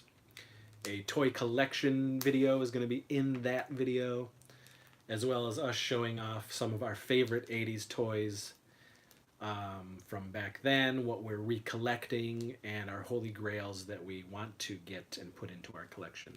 So that's gonna be a fun video, and that's gonna be soon, I believe. Mm-hmm. Mm-hmm.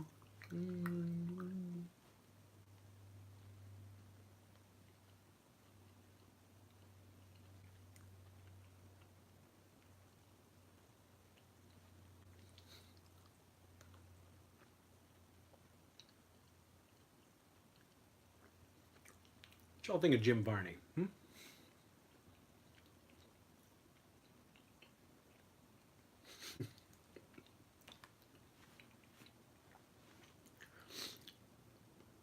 I don't think I've done a live episode where I haven't talked about Jim Varney or Ernest in some way. I love Ernest.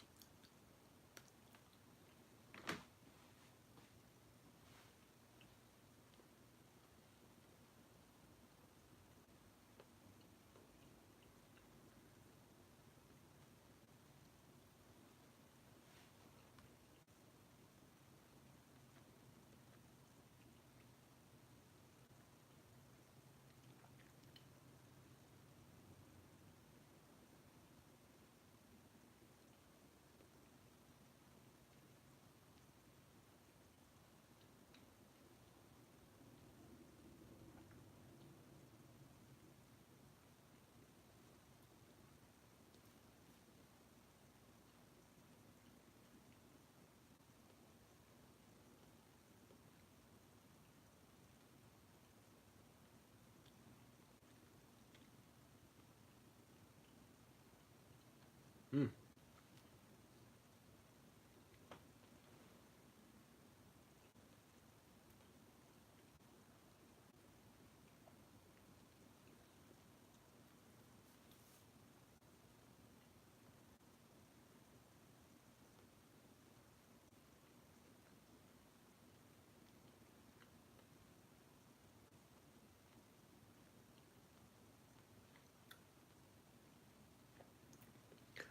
I'm looking forward to all the juicy things coming out of Toy Fair too this weekend.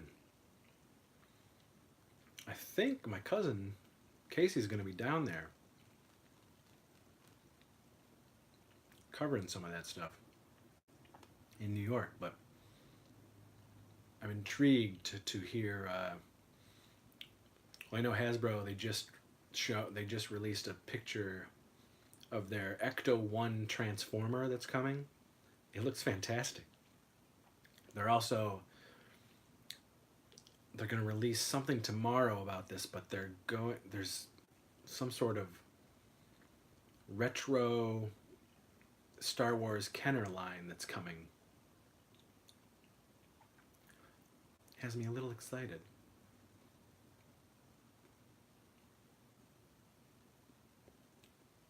Freels, I want to know more about this Destruction Kings comic. Here's the thing. So Casey has really been pushing me to want to make these LBP comic books.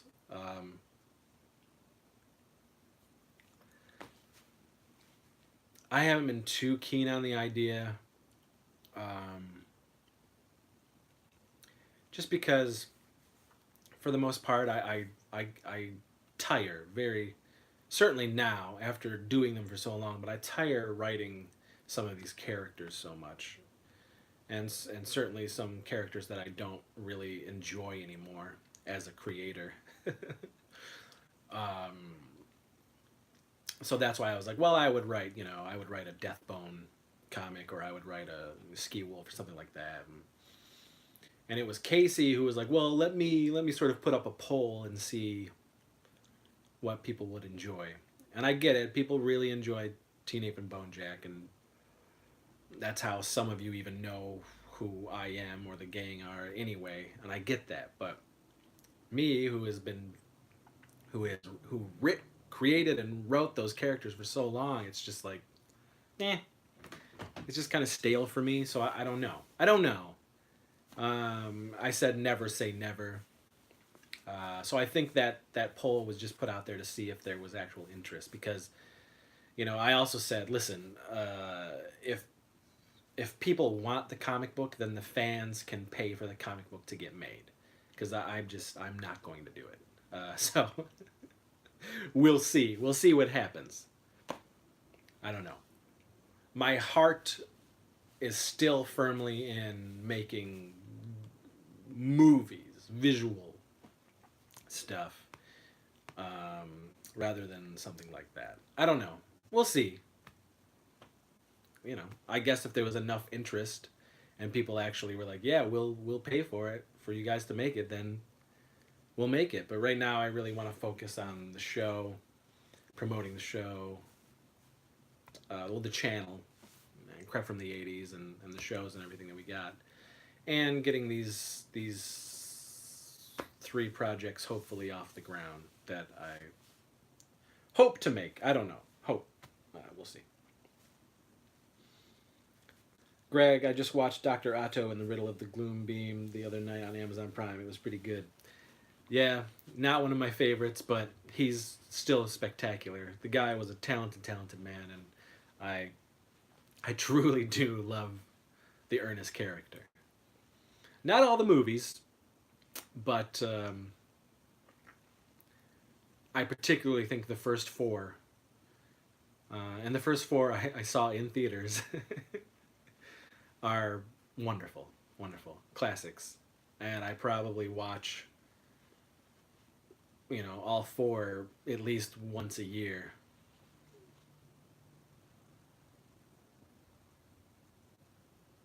Friels, Bonejack, and Teen Ape. Yep. I don't know what you're saying there, but yes, Bonejack and Teen Ape.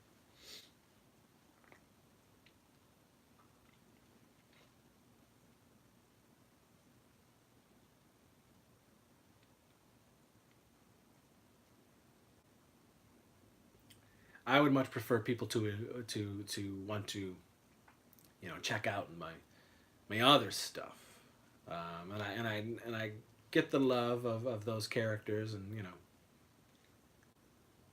but they definitely are not my favorites that I've ever done.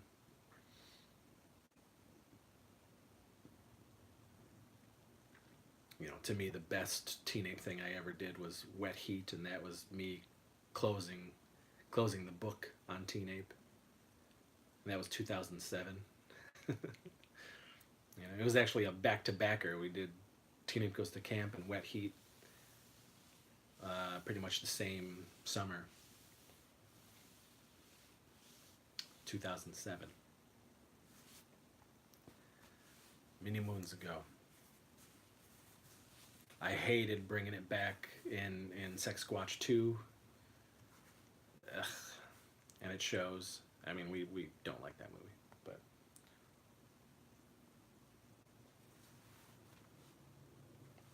NES Addict. No, I'm not a comic book writer. I make comedy horror films. I've been making comedy horror films. This year, it's 28 years, over 60 films. A lot of them are out that you can find and get, and they're just cheesy,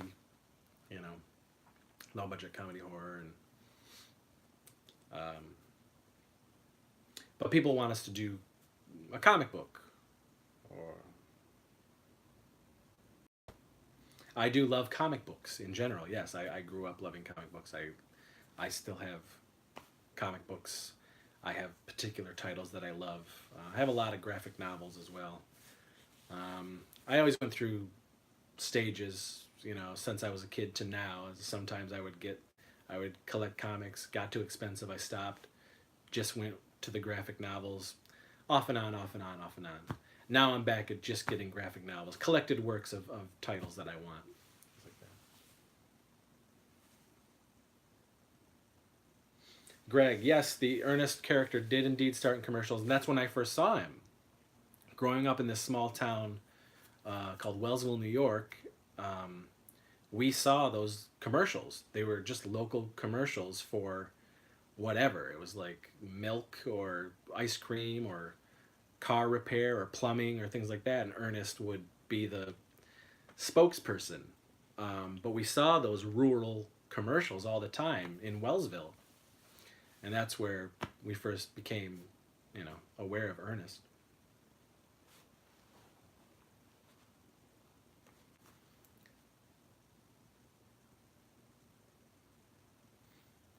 Friels. Again, if we do that whole thing, there will be a passing of the torch for sure, but I don't know if we will. Again, Casey's going to persist, and like I said, if enough people actually want it and put up the green for it, then I guess we'll do it. But I don't know. And as for the movies, I would love for people to see, or to go after Sex Squatch, Terra Bloodfart Lake, Geek War, the Weirdsies, Phantom of the Grindhouse, PIA, things like that. We just finally released Death of Lantern the remake on Blu-ray, and then a brand new The Weirdsies Blu-ray with extras and stuff like that. I'm most proud of Geek War and the Weirdsies for sure.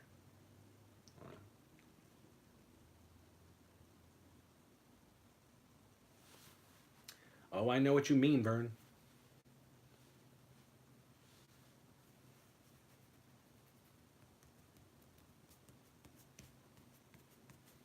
Robert, hello, huzzah! Happy 3-day weekend. Woo!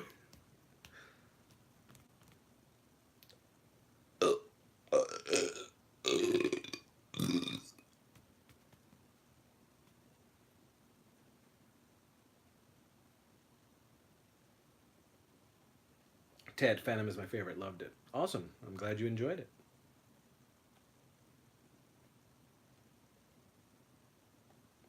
NES Addict. I'm too lazy to read. Actually.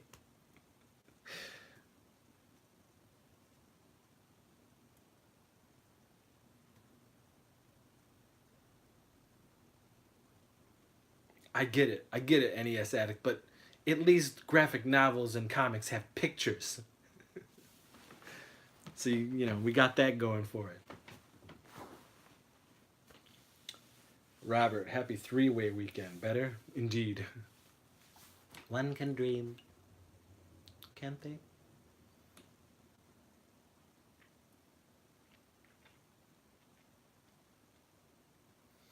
But my favorite for sure that I've ever done is the Weirdsies. That one I'm really proud of.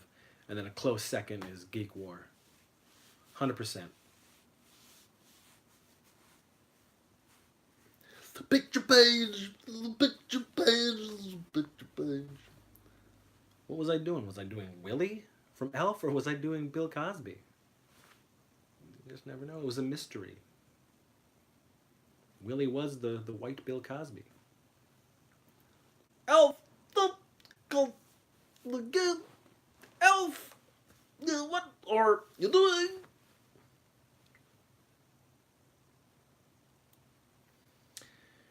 Friels, your style of dialogue in your movie is awesome and overacting. Thank you. Robert Hoffman, stoink stoink. Excited you're excited about the filmmaking again. Happy Death Day 2, man. I mean, whew. That fire was lit, The taint is toasty again. And, listen, Clint and I wrote Treat or Trick, and that's something that I really hope one day actually comes to fruition. We love that script so much. But I've also been toying with these 2 other scripts. And this this movie just really helped me say, you know what, fuck it, let's do it. You know, let's at least try again, push it a little harder, to see what can happen with this stuff. So we'll give it another go. I don't know. I ain't getting any younger, but you never know. Stan Lee was in his 40s when he created Spider-Man. So, you know, I'm in my 40s and I've created a pretty good BM from time to time.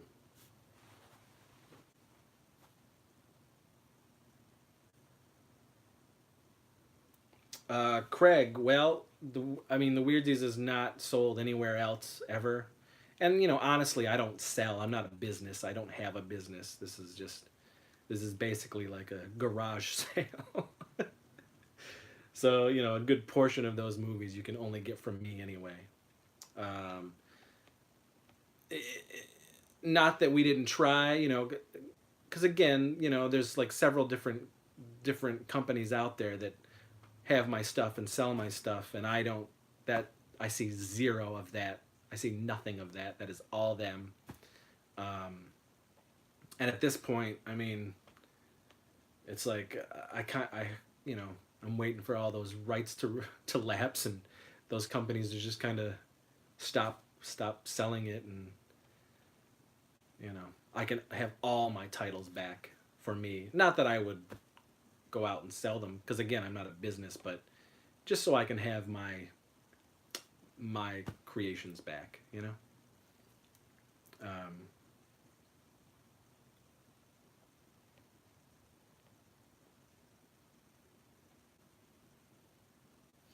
Adam, hi Chris, looking forward to getting the Death of Lantern remake. Yay, Adam, hello. NES addict. I do enjoy Nintendo Powers though. Nintendo Power magazine is fantastic. Nostalgia. Friels, Happy Death Day was a dope movie. I'm glad they made a part two. I'm telling you, Friels, man. I don't know if you've read my Instagram post, but whew, Happy Death Day to you. I mean, it's an instant classic for me. I loved it. NES. Picture page! Friels, UC Zero. That's sad. Yeah, well, it's just the nature of it. I mean, people get so excited about going with a distributor at first, and certainly at first you do, because for the most part, I mean, that's how all you people know who I am or the films are in the first place, is because of the distributor. They got it out to people's eyes. And that's what you're most excited about. But as time has gone on, and as it's changed and everything, it certainly isn't as alluring anymore. And I'm at so over with the way we have been dealt with and the way we deal with things as far as my movies are concerned, that it needs to evolve into a different thing, and more people need a cha- they need a chance to see this stuff a different way. It's just tough. I don't know. Adam, I really hope that at least you are proud of your movies, Chris. You should be. They are uniquely yours. I get that. I get that, and some of them I am. Some of them I am proud of. Not all. A good a good portion of them I'm not. I'd say about 5 or 6 I'm proud of. Hello, Leo. Good evening, Mr. Seaver. Hello, Leo. Friels, I certainly did. I mean, nobody has the Heather and Pugly films. Nobody has Bonejack High. Nobody has Bonejack Hill. Nobody has Scrotal Vengeance. Nobody has Blood Trim, um, Bloody Giblets. Nobody has the Death o' Lanterns. Nobody has Happy Holidays. Nobody has Dingleberries. Nobody has Death o' Lantern the remake. Nobody has the Weirdsies. Nobody has. You know, the Anal Paprika trilogy. Nobody has. So I did hold back a lot. And truth be told, a lot of those that are out there shouldn't even be out there. It was just all like wow, again, it was the allure of having distribution and more people seeing this stuff. But some of that stuff is just so raw and not ready for human eyes.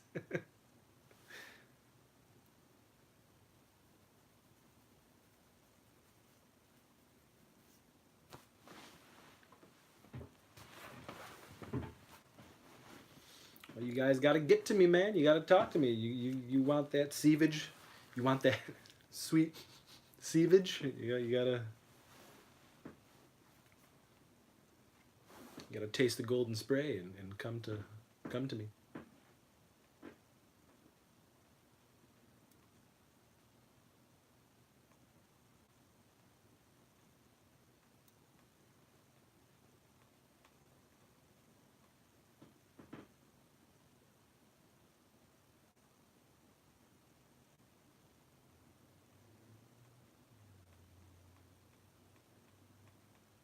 Ugh, this damn thing. This computer is just doing some weird ass shit.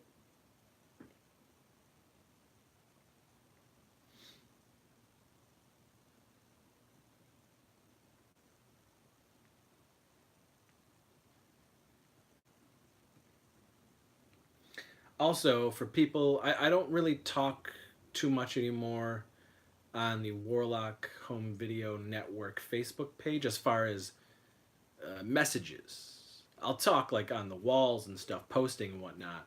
But if you and F Facebook Messenger in general, I don't really do much more with. I deleted it from my phone as well. I don't really. So if you do want to get a hold of me, you can just email me at warlockhomevideo@gmail.com, or you can talk to me through Instagram, which is warlockhvn, and that has a message thing as well. We can talk that way.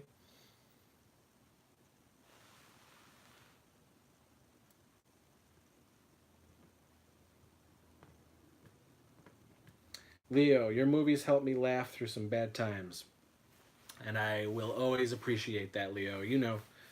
Leo, the guy Leo on here. His name is the inspiration for the Leo name of Leo DeChamp in my films. Um, but yes, Leo, we've talked.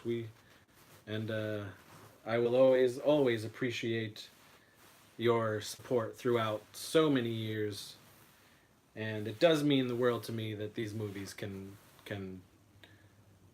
you know mean that much to all of you as well. Um,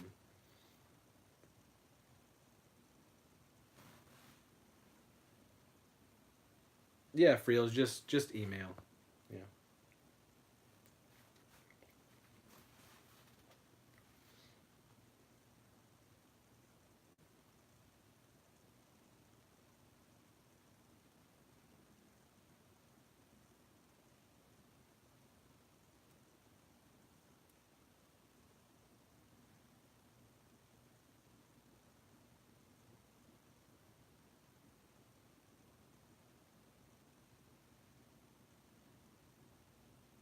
Oh, this thing froze again. This laptop's garbage. I don't know.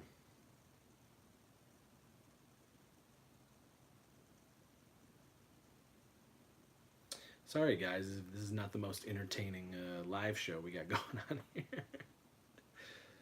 Ups and downs, I suppose. Ups and downs. I guess it's better that I do have a topic when I come to do these live shows. I don't know. I've already talked about Happy Death Day 2 and Alita.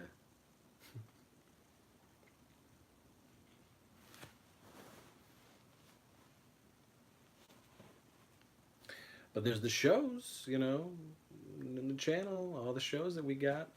Lots of fun content for you guys to enjoy.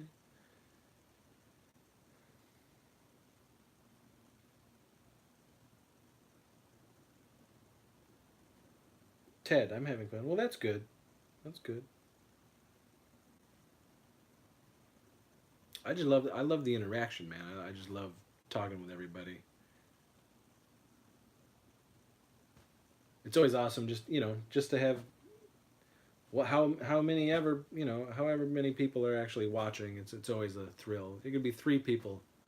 I'm just like, oh, cool, 3 people to talk to. Let's rap, have some fun. Try to anyway.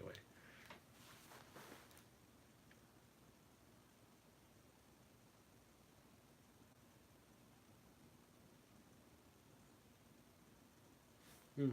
Oh, the gum will return at some point. Gotta have my gum. I'm always chewing something. Gum or Twizzlers. Leo, anyone else excited for the Dune movie? I am actually. I'm more excited knowing that, it's somebody else taking a stab at the source material and not kind of taking the source material and going off and making whatever that was. I like David Lynch, but that version of Dune I've never been a fan of. But man, there's some powerhouse talent behind this new Dune. So I am excited. I'm intrigued as well.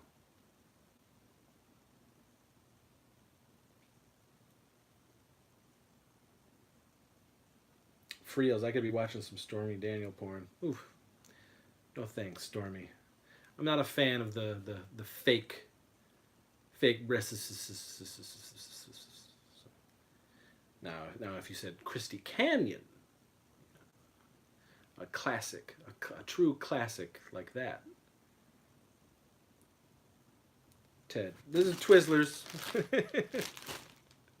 My wife is the Red Vines girl. I'm a Twizzlers guy.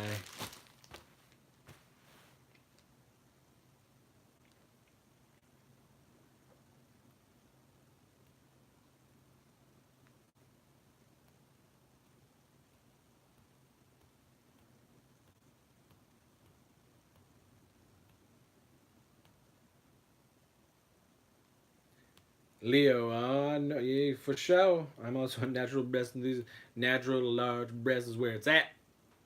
Mm, curvy women, strong, real, beautiful, curvaceous, voluptuous women.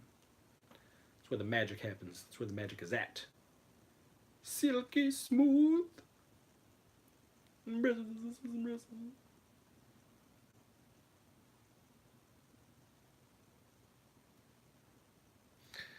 Adam, I have not seen the first Happy Death Day yet. May have to watch that tonight after I go out to eat. I love it, but the second one, woo!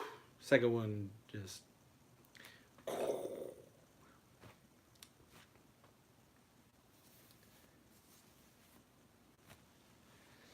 Greg, am I familiar?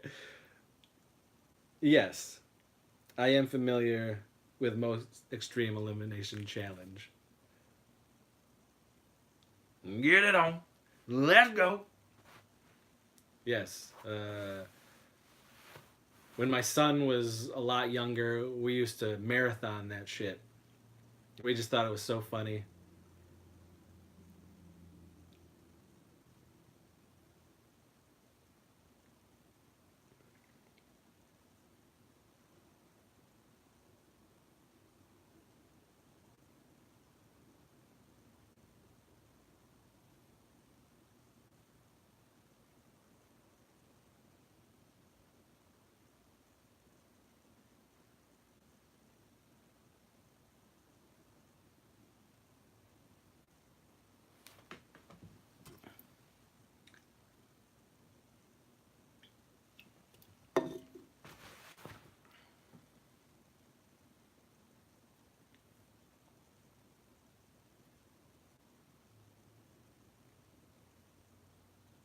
Yeah, it's a good show. Very funny show.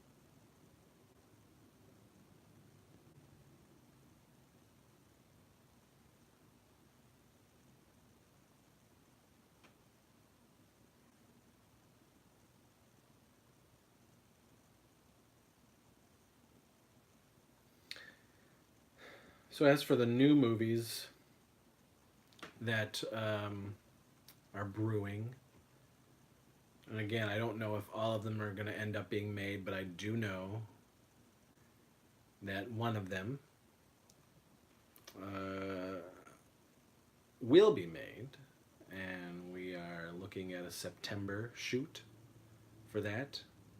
That might excite some of you. The movie, I'm not going to tell you what it's about, but it does star Billy Garbarina as a certain modern barbarian. And the title of the movie is Revengeance. And that is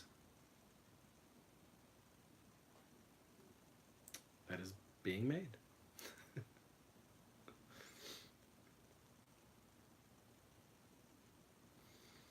Adam, Happy Holidays is awesome too. Now a December tradition in the house. Yeah, Happy Holidays. I get that a lot actually. I'll get posts or people send little messages or emails that say, it'll have a picture and it'll say, classic holiday screening, Happy Holidays or something like that. There's actually this. It's funny.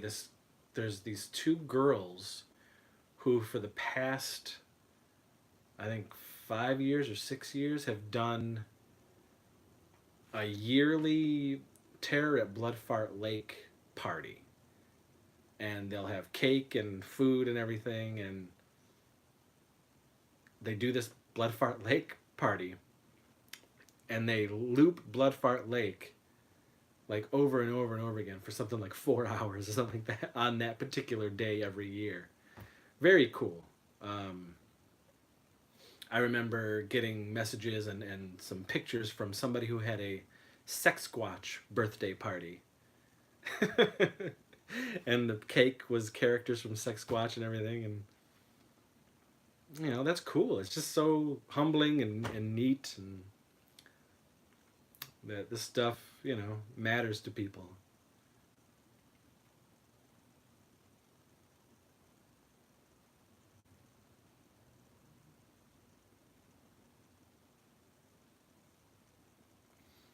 Leo, yes, Deathbone is returning. The character of Deathbone is returning, but it has nothing. There's no connection to any other thing that I've done. There's no like interweaving worlds or anything like that. It is a brand new story that I came up with. It takes. I will say it takes place in 1985. Um, it's called Revengeance, and it does have the character Deathbone in it. That's what I'll say so far. And we are hoping to shoot in September. I'm also writing another thing that's a little more elaborate than that. And again, I don't want to I don't want to say what it is quite yet. Um, and then, of course, we're still trying to do something with Treat or Trick, which has been years toiling away trying to do something with it, because it deserves better. It deserves. We can't just go and make Treat or Trick. We just can't. It's a bigger movie. It's a more mainstream film, and it needs the right people and some good attention towards it. So we'll see.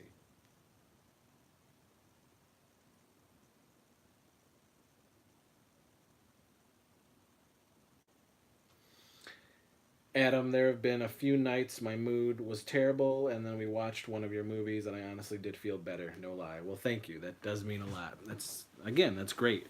I've heard it throughout the years that, you know, and I guess it's true in general. Laughter really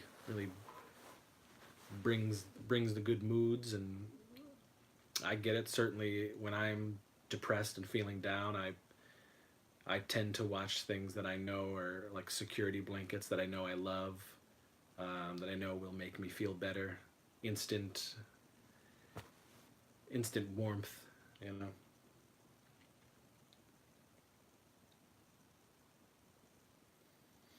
I mean, that's why I watch a lot of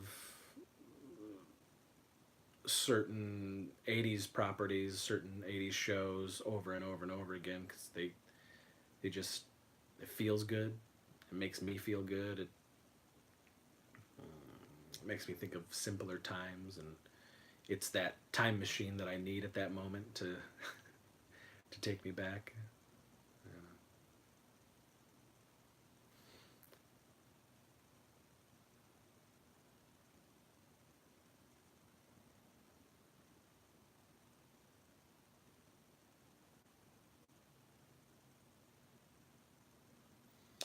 Greg, will a Toblerone make an appearance, and should Henry Lee Summers start warming up his vocal cords?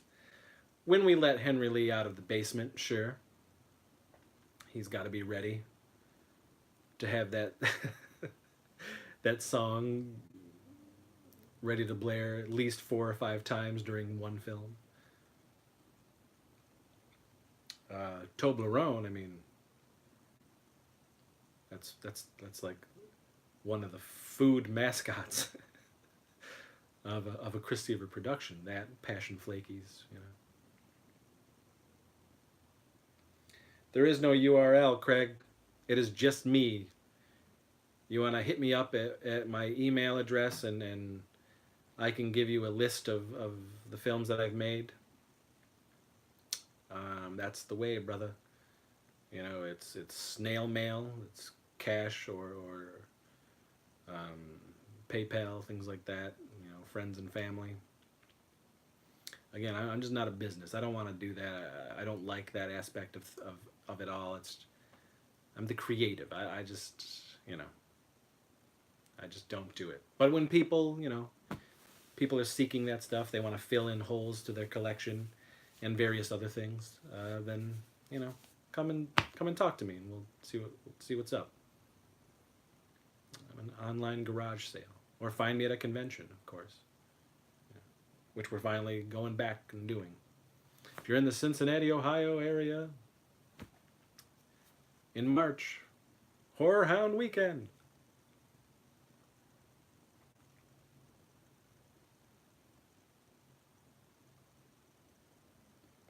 Myself and Josh Swire, Leo DeChamp himself, Caspian himself, Griselda himself will be at Horror Hound slinging stupidity and promoting the channel. What are you looking at, cat?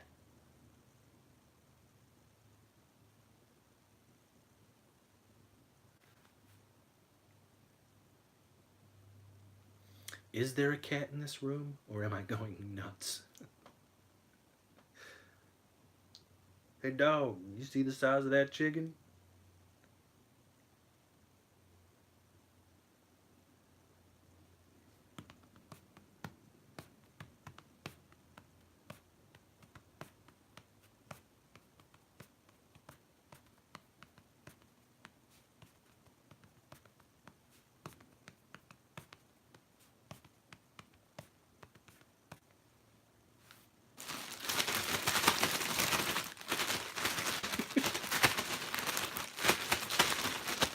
That's right, get out of this room. I think I spooked him.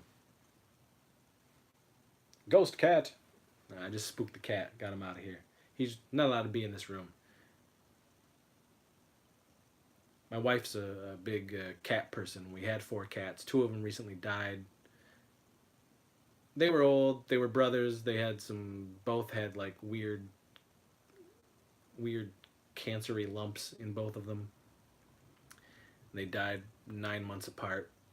We have 2 left, but there's certain places in this house that the cats are not allowed. And this is one of them. The 80s room is sacred. It's a sanctuary. Fledgling.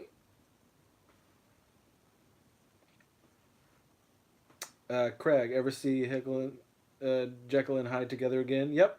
Yeah, it's a spoof movie, parody movie. Yep. Adam, I gotta go out to eat now. Have a good night, Chris. puke on Death of Lantern before you ship it, please. Hey man, if that's what you want, if that's gonna get you off, you freak, then so shall it be done. Enjoy your eats, and check out Happy Death Day. It's a surprise, believe me. And even more a surprise is Happy Death Day 2, which is out in theaters now. Special movies. Truly special movies.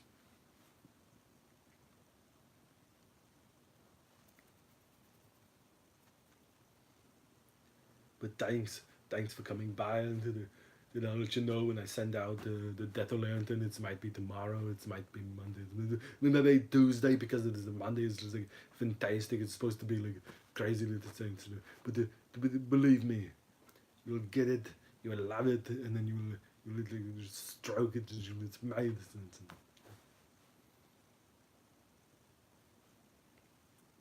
Revengeance, revengeance, revenge.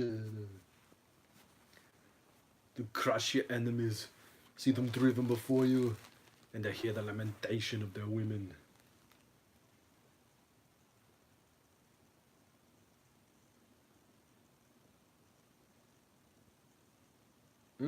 He's been teasing that too. See that little video of Arnold, like, because there's a new Marvel, Conan is back in Marvel Comics, and they launched a new series of Conan, and there's a video of him looking at his comic book. He's like, look at that, he looks almost like me. He's reading it, and then he like teases, and he's like, because they've been trying to make that King Conan the Conqueror movie for ages and ages, and in the video he says, come on, he says something like, I've been trying to make Conan the Conqueror, the Conan, let's do it. So I wonder if it's actually getting closer. He ain't getting any younger, but he's keeping himself in tip top shape, that's for sure.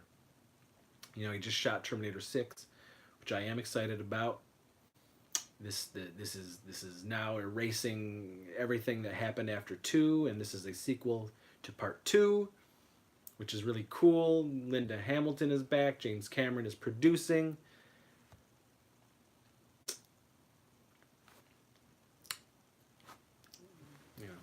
I'm optimistic. But man, do I want to see Arnold back as Conan. Because Conan the Barbarian is one of my favorite films ever. That original one. Whew, so good.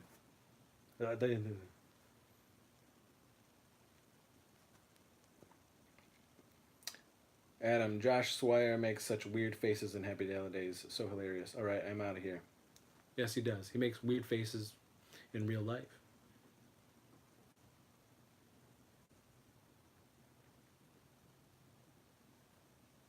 He always leaves me cryptic little messages like, I'll see you in your bed at midnight. Josh has such a crush on me. Josh is getting married in October.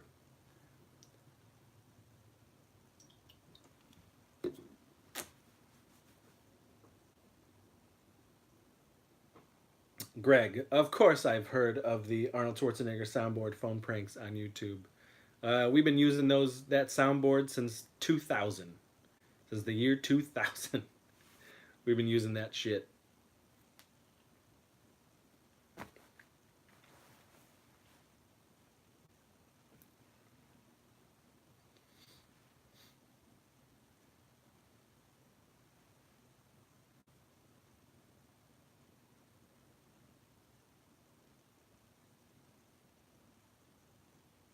There's a great video. I mean, it's old. It's an old video, but there's a great video of somebody took Arnold quotes from his movies and put them to shots of Empire Strikes Back and Return of the Jedi. Oh, I guess Star Wars as well. So the Star Wars trilogy, but all Vader stuff. So Arnold Schwarzenegger as Darth Vader. And that's pretty funny.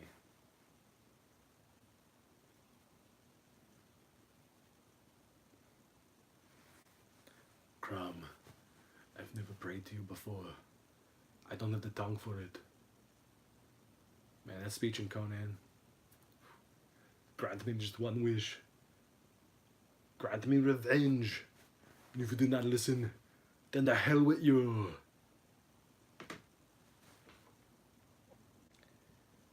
Freels. I'll check out Doom Patrol. I'm not like a giant DC guy. As far as the DC properties go, I've always loved Batman. I love the Vertigo stuff a lot. I love Flash. Um,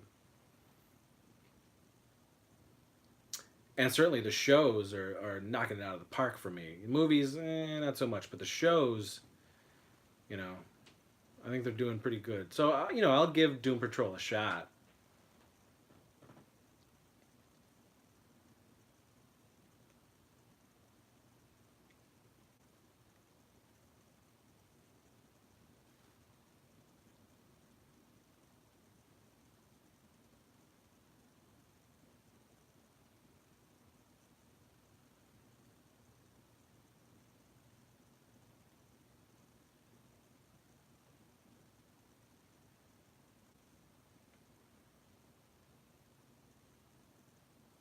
I'm excited for the new Swamp Thing show, executive produced by James Wan,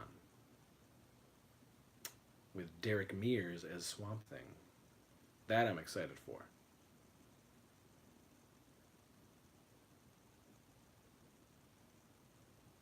That could be good. I'm also excited for the Creep Show television show coming from Shudder. That looks great. I know they just shot the first episode. Greg Nicotero posted about it, and he put up a photo of the creep in the window, their version. Creepshow is one of my favorite. It's my favorite Romero film ever. But so I'm pretty excited about the new show. Shudder. I'll have to get Shudder just to watch it.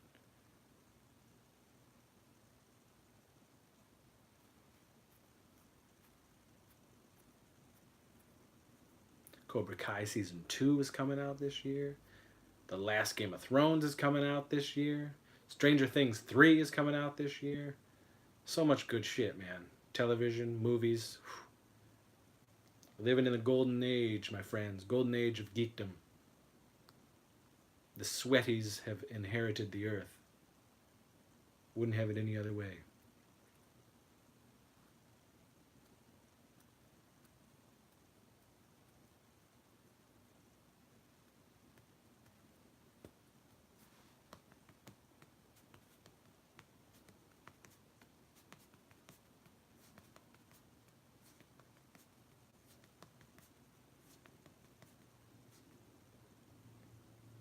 Oh yeah, Twilight Zone is coming back too. Jordan Peele. Yeah, hell yeah. So much good shit.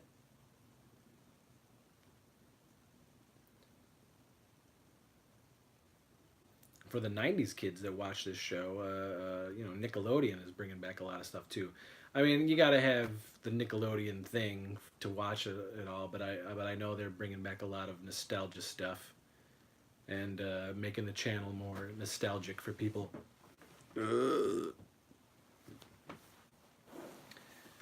that's exciting, huh? Nostalgia is the name of the game, folks.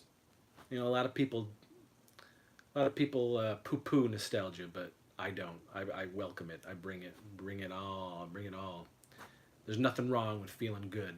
Nothing wrong with smiling, laughing, having that childlike feeling again. 100%. Bring it back. The world fucking needs it. Shit pile. Yeah.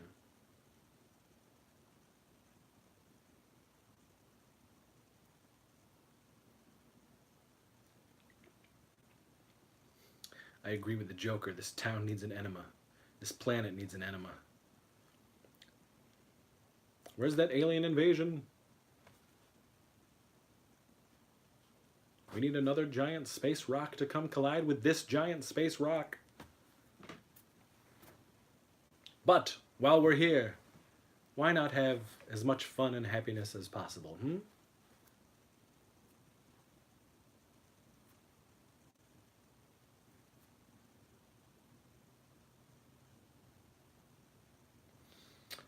Greg, do you have any favorite Roger Corman films? Death Race 2000 is still one of my favorites. I like the sequel too. It really felt like not much time had passed between the two films visually.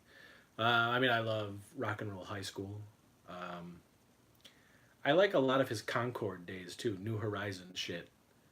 You know, more of the like late '80s into the '90s stuff.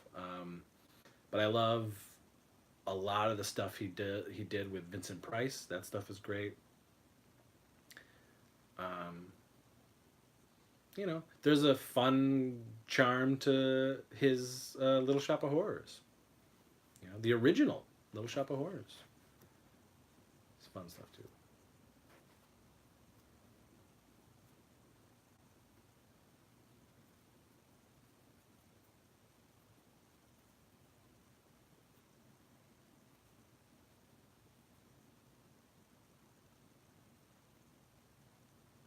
Dick Miller, man. Dick Miller. Rest in peace. Corman and Dick Miller. Then Dick Miller and Joe Dante. Magic.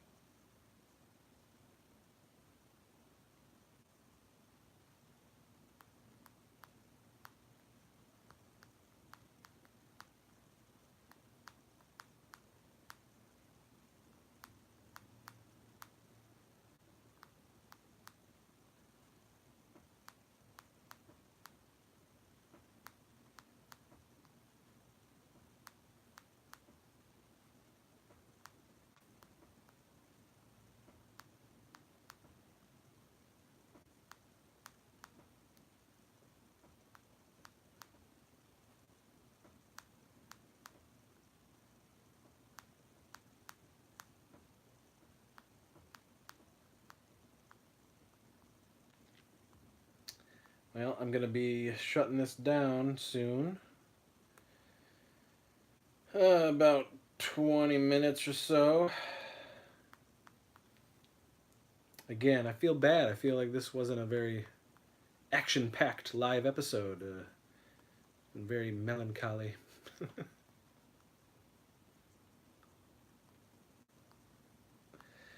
Friels, I would like to have autographs on the DVDs I get from you. Hmm. I just bet you would. Hmm. Well, I'll go around to the town bums, to the local transients, and I'll get some autographs for you. To autograph the DVDs for you. I'm sure they'll feel great. I have the confidence. I'll say this guy really wants you to autograph these films, and then I'm gonna send them out. So yeah, I got you.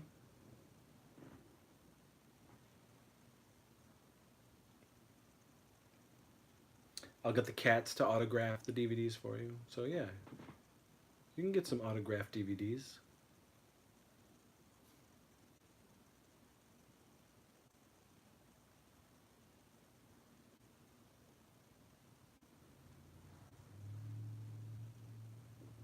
Get the mailman to autograph something for you. It'll be good. You got it, Friels.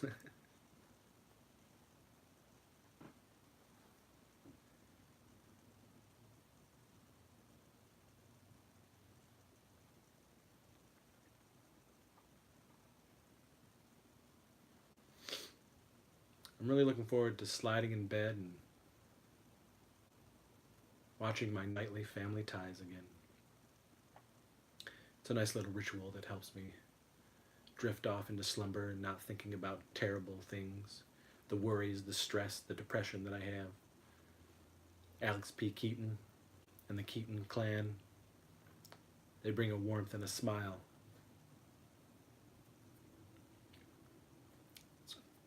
It's a magical feeling.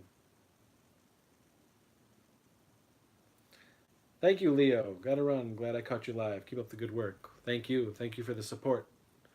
All these years. Much appreciated. Glad you come by the live show too. That's great. We'll try to make it a little more epic and adventurous the next time. I'm trying to get some of the gang to come on here too to do a live show with everybody.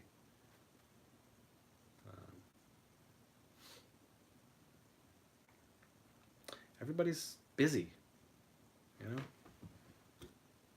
Nobody wants to give Thievage a little time.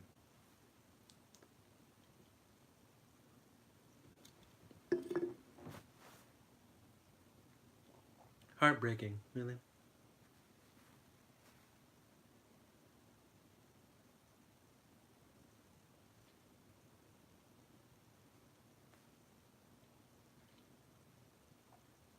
guys like I'm Gonna Get You, Sucker? It's a good movie. I used to rent that movie all the time. There's a Blu-ray out now. I really got to get that Blu-ray. I love that movie. It's an underrated movie.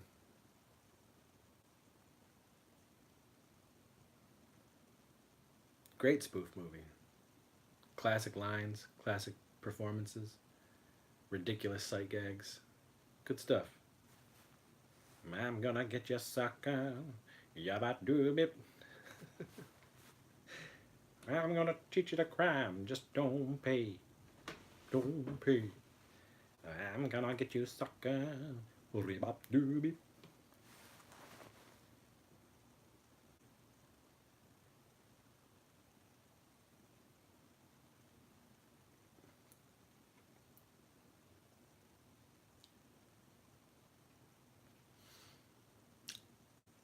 Greg, would Back to the Future been any better, worse if instead of Marty McFly it was Alex P. Keaton? Uh, I mean, Alex would have cared more about money and what was going on politically, presidentially in the films than Marty McFly. Marty McFly was a freewheeling rock and roll skateboarding 80s kid. That movie had to be Marty McFly.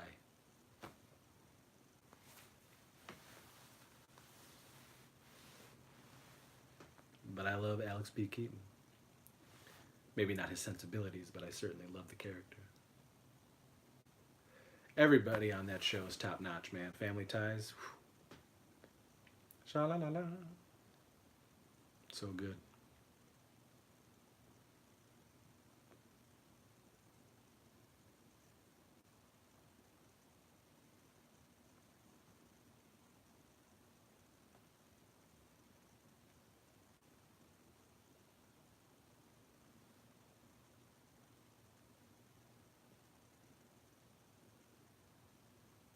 Those aliens need to hurry up and give us that time travel capability. Give us that time travel technology.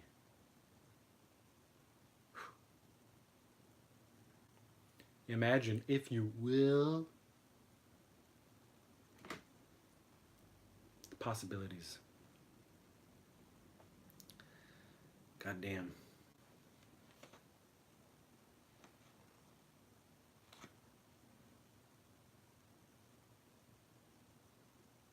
But I've said it before in a way, every time you crack open a magazine, a TV guide, a television show, a movie, what have you from the 80s, a photo book, anything, you are sort of, not physically, but you're emotionally, mentally going back in time to that wondrous, wondrous decade. You know, I mean, that's why I do all of this to keep it fresh, to keep it alive, to give me those feelings.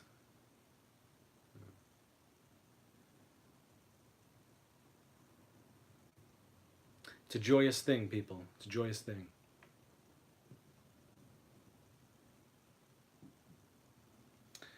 Did I like Mallory's boyfriend, Nick? Mallory! Hey. Of course I love Nick. Scott Valentine, man. Of course I saw the movie. I actually own the movie on bootleg. I used to have that movie on VHS. Good soundtrack, too. New Line Cinema. My Demon Lover. Actually, there was a spin-off show that never really took off. It was like they only did the pilot um, about Nick from Family Ties.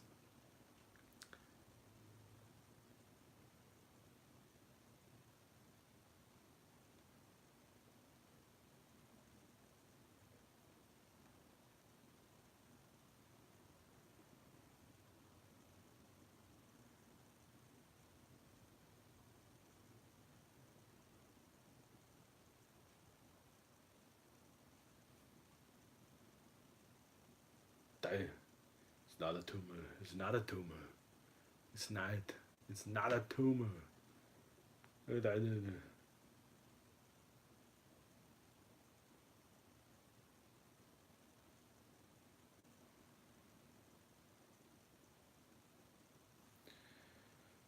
Well, you guys have any more questions? I'm losing steam here, guys. This is, I don't know. I feel this was a less than stellar live show this week. I hope some of you guys, I hope you had some enjoyment, but I don't know. I'm fading. Usually more energetic, more. I have more effervescence. I don't know.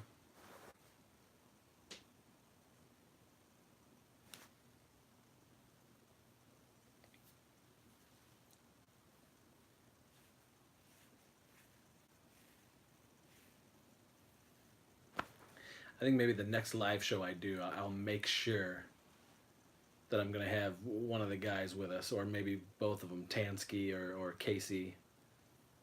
You know, maybe I'll try to get my wife on one. Maybe I'll try to get River to come on and talk about stuff. Who knows? Gotta spice it up, keep it fresh.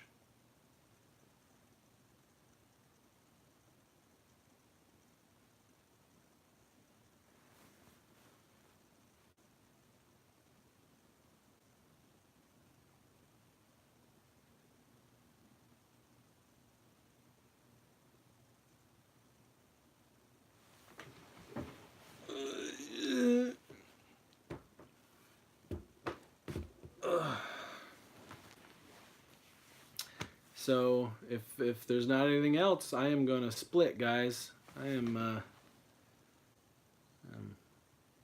yeah, I think it's just time to call it quits.